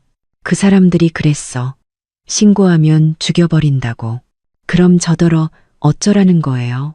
저는 그녀의 눈을 똑바로 쳐다봤어요. 은행이라도 털어서 2억 만들어다 줄까요? 그때 민준이 미친 사람처럼 달려왔어요. 신발 한 짝은 어디다 잃어버렸는지 맨발이었죠. 엄마, 민지야, 돈 빌렸어. 옆집 할아버지가 800만 원 빌려주셨어. 그가 꼬깃꼬깃한 돈 뭉치를 김영자 여사님 손에 쥐어주었어요. 이거면 돼? 김영자 여사님은 그 돈을 보며 더 서럽게 울었어요. 800만 원으로 뭘 해? 구경하던 사람들 중 한 명이 참다 못해 말했어요. 아주머니, 사채는 원래 불법이에요. 왜 신고를 못하게 하세요? 맞아요. 빨리 신고하세요. 정말 사람 목숨이라도 잘못되면 어떡해요? 김영자 여사님은 사람들의 말에 몸을 부들부들 떨었고 민주는 바닥에 주저앉아 머리를 감싸쥔 채 울었어요. 저는 그들을 보며 문득 그 가족이 참 불쌍하다는 생각이 들었어요. 20억이라는 횡재는커녕 오히려 사채라는 구렁텅이에 빠져 허우적거리고 있었으니까요. 제가 마지막으로 한 번만 더 도와드릴게요. 저는 핸드폰을 꺼내 그들 앞에서 112에 전화했어요. 여보세요? 경찰서죠? 신고 좀 하려고요. 사채업자들한테 불법 감금당한 사람이 있어요. 전화를 끊고 저는 멍하니 서 있는 김영자 여사님과 민준을 보며 말했어요. 경찰이 가서 조사할 거예요. 지금 당장 경찰서 가서 진술하세요. 미나 씨를 구할 수 있을지는 이제 그 아이 운에 달렸어요. 말을 마치고 저는 마트로 돌아갔어요. 등 뒤에서 김영자 여사님의 울부짖음이 들려왔죠. 민지야, 고맙다. 이 은혜는 평생 잊지 않을게. 저는 돌아보지 않았어요. 어떤 호의는 베풀어도 소용없는 법이니까요. 엄마 말씀처럼 사람은 스스로 넘어져 봐야 어느 길로 가야 하는지 알게 되는 법이죠. 퇴근할 때 엄마가 저를 데리러 오셨어요. 손에는 막 사신 귤이 들려 있었죠. 듣자 하니 또 그 집안일에 관여했다며 신고만 해줬어요. 저는 귤을 까서 새콤달콤한 즙이 손에 튀는 걸 느꼈어요. 결과가 어떻게 될지는 제가 관여할 일이 아니죠. 엄마는 고개를 끄덕이시더니 제 입에 귤 반쪽을 넣어주셨어요. 그래, 잘했다. 우리가 나쁜 짓은 안 하지만 그렇다고 맨날 호구처럼 당하고 살 수는 없지. 밤바람이 불자 귤의 상큼한 향기가 멀리 퍼져나갔어요. 저는 알았죠. 미나가 이 위기를 넘길 수 있을지는 전적으로 그녀 자신에게 달렸다는 걸요. 하지만 마음속으로는 분명히 알고 있었어요. 설령 이번 위기를 넘긴다고 해도 그 집안의 삶은 다시는 예전으로 돌아갈 수 없을 거라는 걸요. 경찰에 신고한 지 사흘째 되던 날, 제가 마트 진열대를 정리하고 있는데 핸드폰이 갑자기 울렸어요. 경찰서에서 온 전화였죠. 실례지만 민지 씨 되십니까? 전화기 너머에서는 젊은 남성의 목소리가 들려왔어요. 네, 맞는데요. 무슨 일이시죠? 저는 손에 든 바코드 스캐너를 허공에 멈췄어요. 박미나 씨 불법 감금 사건 관련해서 저희가 성공적으로 구출했습니다.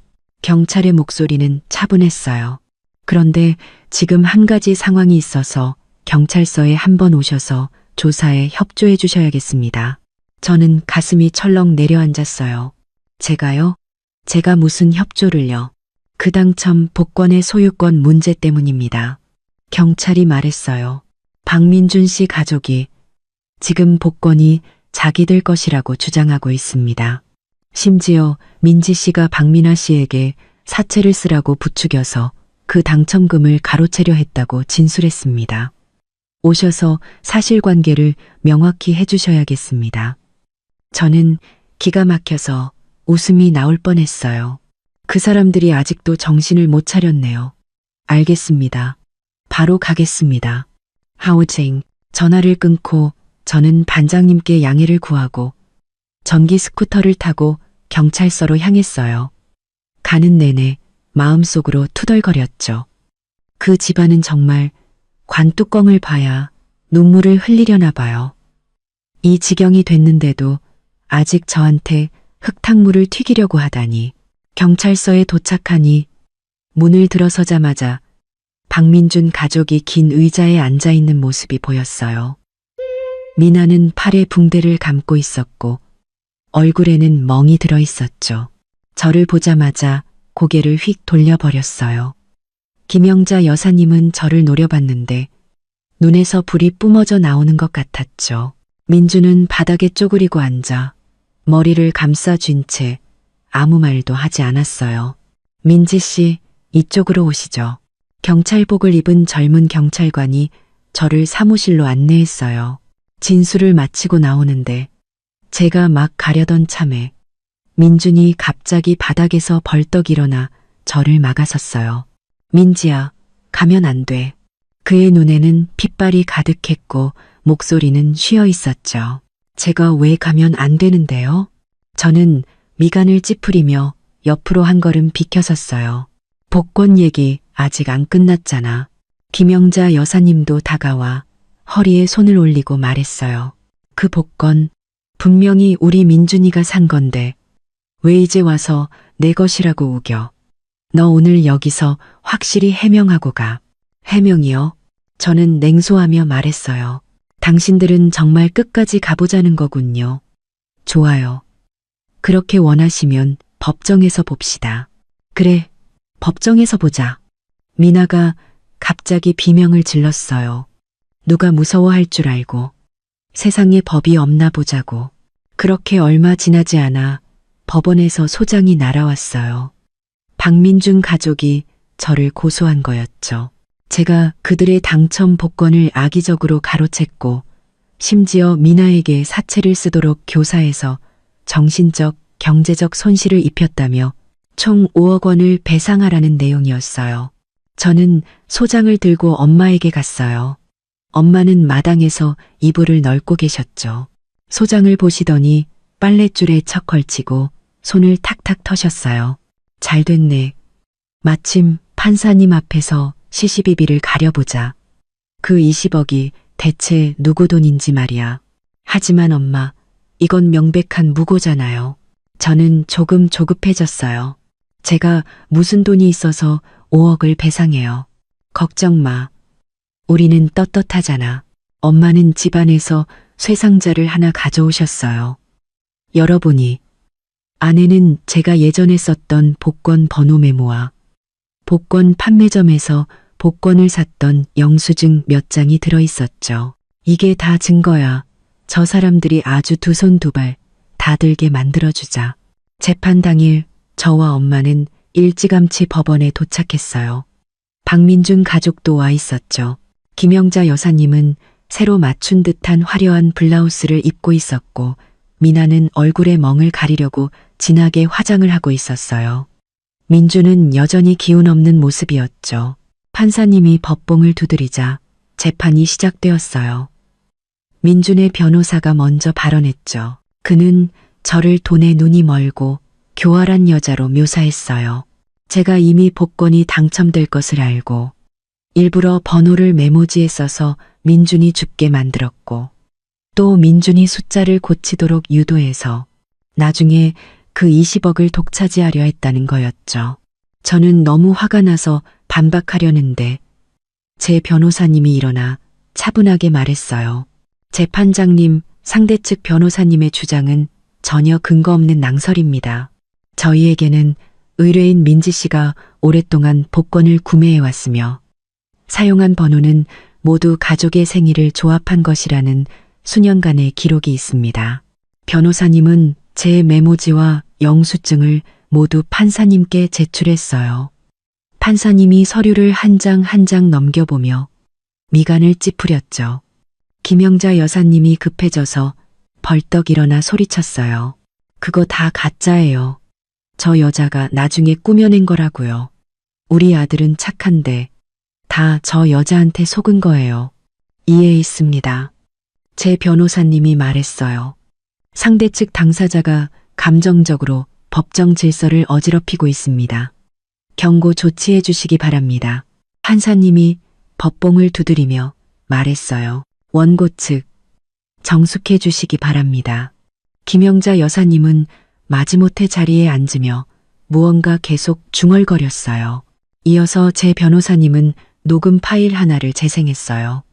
그날 민준과 김영자 여사님이 제 자취방 아래에서 무릎 꿇고 빌 때 녹음한 거였죠. 녹음 파일에는 민준이 복권을 주었고 제 번호를 훔쳤으며 숫자를 고쳐서 당첨금을 독차지하려 했다는 사실을 똑똑히 인정하는 내용이 담겨 있었어요. 법정 안이 술렁거렸어요. 민준의 얼굴은 새하얘졌고 고개를 책상에 박을 듯이 숙였죠.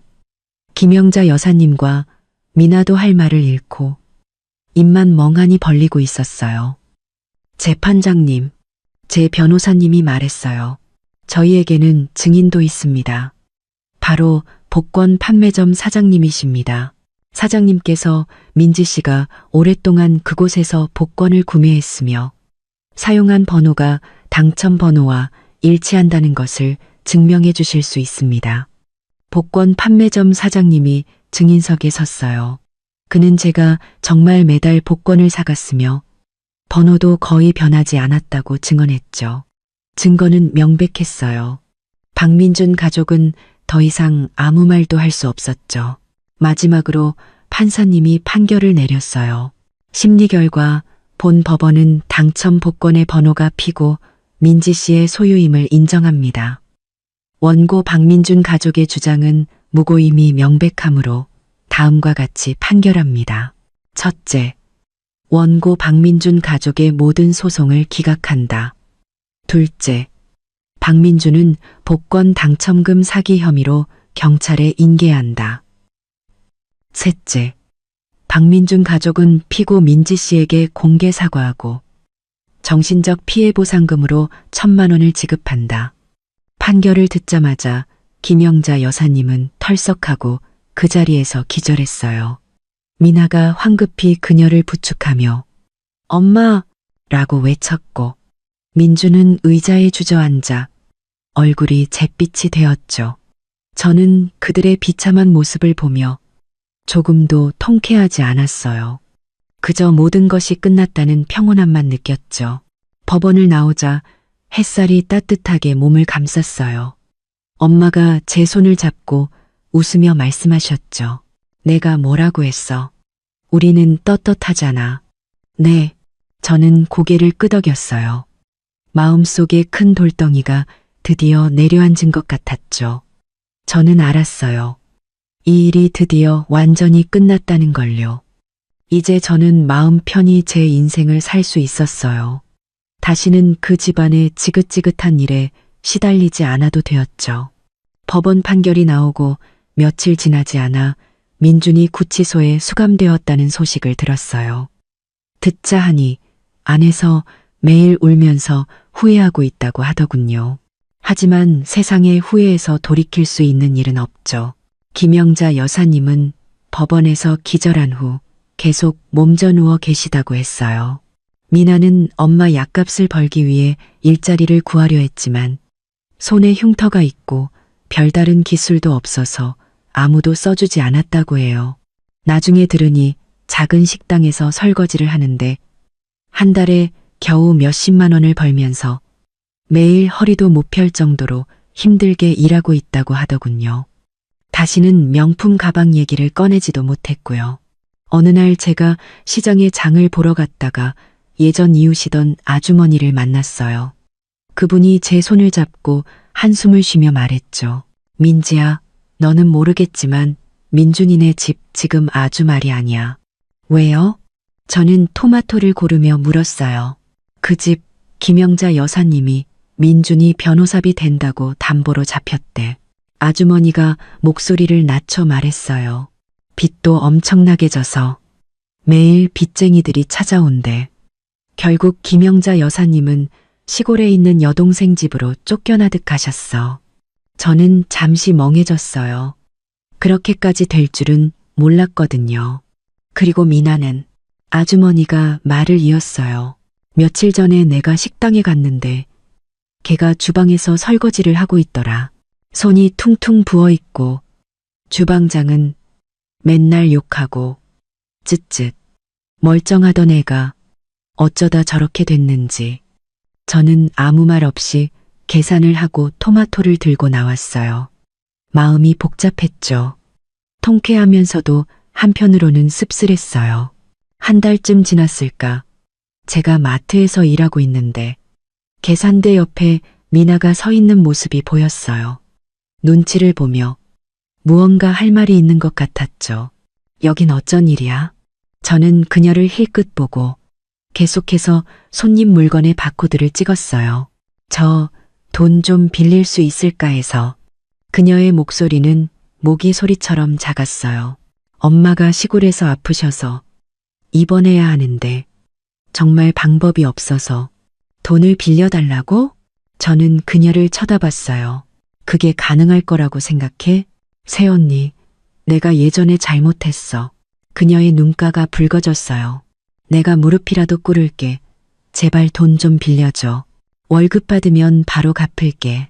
그런 수법은 이제 안 통해. 저는 한 걸음 뒤로 물러섰어요. 당신들이 나를 내쫓을 때는 이런 날이 올 거라고 생각 못했어. 어머니가 아프시면 친척들한테 빌리든가 정부에 도움을 요청해. 다시는 나 찾아오지 마. 미나는 입술을 깨물었어요. 눈물이 뚝뚝 떨어졌죠. 친척들은 이미 다 빌려서 아무도 안 빌려줘. 새언니, 제발 부탁이야. 안 빌려줘. 저는 계산한 물건을 손님에게 건네며 말했어요. 가, 내일 방해하지 말고.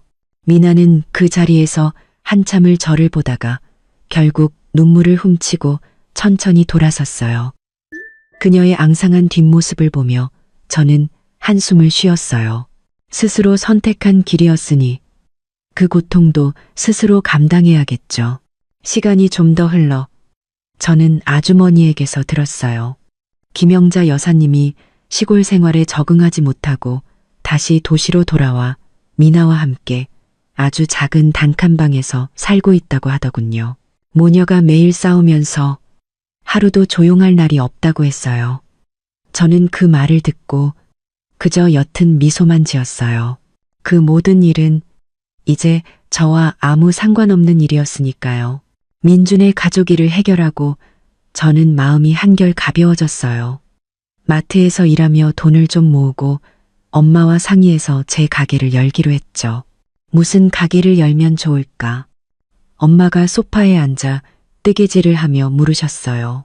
꽃집을 열고 싶어요. 저는 말했어요. 어릴 때부터 꽃을 좋아했고 꽃집은 마음 편히 일할 수 있을 것 같아요. 그래, 좋네. 엄마가 고개를 끄덕이셨어요. 네가 좋으면 됐지. 돈이 부족하면 내가 모아둔 거 보태줄게. 아니에요, 엄마. 저는 웃으며 말했어요. 제가 모은 돈으로 충분할 것 같아요. 부족하면 그때 빌릴게요. 말이 나오자마자 저는 바로 실행에 옮겼어요. 마트 일을 그만두고 가게 자리를 알아봤죠. 일주일 정도 돌아다닌 끝에 번화가의 작지만 위치가 좋은 가게를 찾았어요. 이어서 인테리어, 물건 구매, 사업자 등록까지 정신없이 바빴죠. 엄마는 매일 오셔서 청소를 도와주시고 꽃을 다듬어 주시며 저보다 더 열심히 쉬었어요. 한 달쯤 후 제 꽃집이 드디어 문을 열었어요. 가게 이름은 민지꽃집. 엄마가 지어주셨죠. 간단하고 기억하기 쉽다고요. 개업날 많은 친척과 친구들이 와서 축하해 주었어요. 가게 안에 형형색색 꽃들과 은은한 꽃향기를 맡으며 저는 마음이 뿌듯했죠. 이게 바로 제가 원하던 삶이었어요. 꽃집 장사는 꽤 잘 됐어요. 매일 많은 손님들이 찾아왔고 저는 꽃꽂이를 하고 꽃을 팔며 충실하고 행복한 하루하루를 보냈죠. 엄마도 매일 가게에 오셔서 저를 도와주시거나 손님들과 담소를 나누셨어요. 어느 날 제가 가게에서 장미를 다듬고 있는데 문득 익숙한 모습이 가게 앞을 지나가는 걸 봤어요. 김영자 여사님이었죠. 그녀는 장바구니를 들고 머리는 희끗희끗하고 등은 굽어 있었어요. 예전에 그 기세등등하던 모습과는 딴판이었죠. 그녀도 저를 본 것 같았어요. 황급히 고개를 숙이고 걸음을 재촉해 지나갔죠. 얼마 지나지 않아 미나도 가게 앞을 지나갔어요. 그녀는 색이 바랜 작업복을 입고 얼굴에는 피로가 가득했죠. 제 가게의 꽃들을 보더니 잠시 멍하니 서 있다가 이내 서둘러 자리를 떴어요. 저는 그들의 뒷모습을 보며 아무런 감정도 느끼지 못했어요. 저는 알았죠. 우리는 이제 완전히 다른 세상에 살고 있다는 걸요. 반년이 더 지나 제 꽃집은 점점 더 번창했어요. 저는 아르바이트생도 한 명 고용했죠. 그리고 모은 돈으로 도시에 작은 아파트를 하나 샀어요. 크지는 않았지만 엄마와 제가 살기에는 충분했죠. 이사하는 날, 엄마가 베란다에 서서 바깥 풍경을 보며 입이 귀에 걸릴 듯이 웃으셨어요. 민지야, 봐. 우리 지금 사는 게 얼마나 좋니? 네, 엄마. 저는 다가가 엄마의 어깨를 감쌌어요. 역시 엄마가 현명하셨어요. 만약 그때 제가 그 사람들이랑 싸웠으면 지금도 그 진흙탕에서 허우적거리고 있었을 거예요. 엄마가 제 손을 토닥이며 말씀하셨어요. 이 바보야, 길은 스스로 걸어나가는 거야. 지난 일은 다 잊고 앞으로 잘 살면 돼.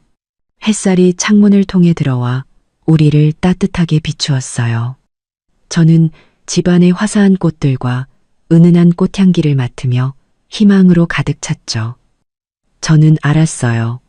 제 새로운 인생은 이제 막 시작되었다는 걸요.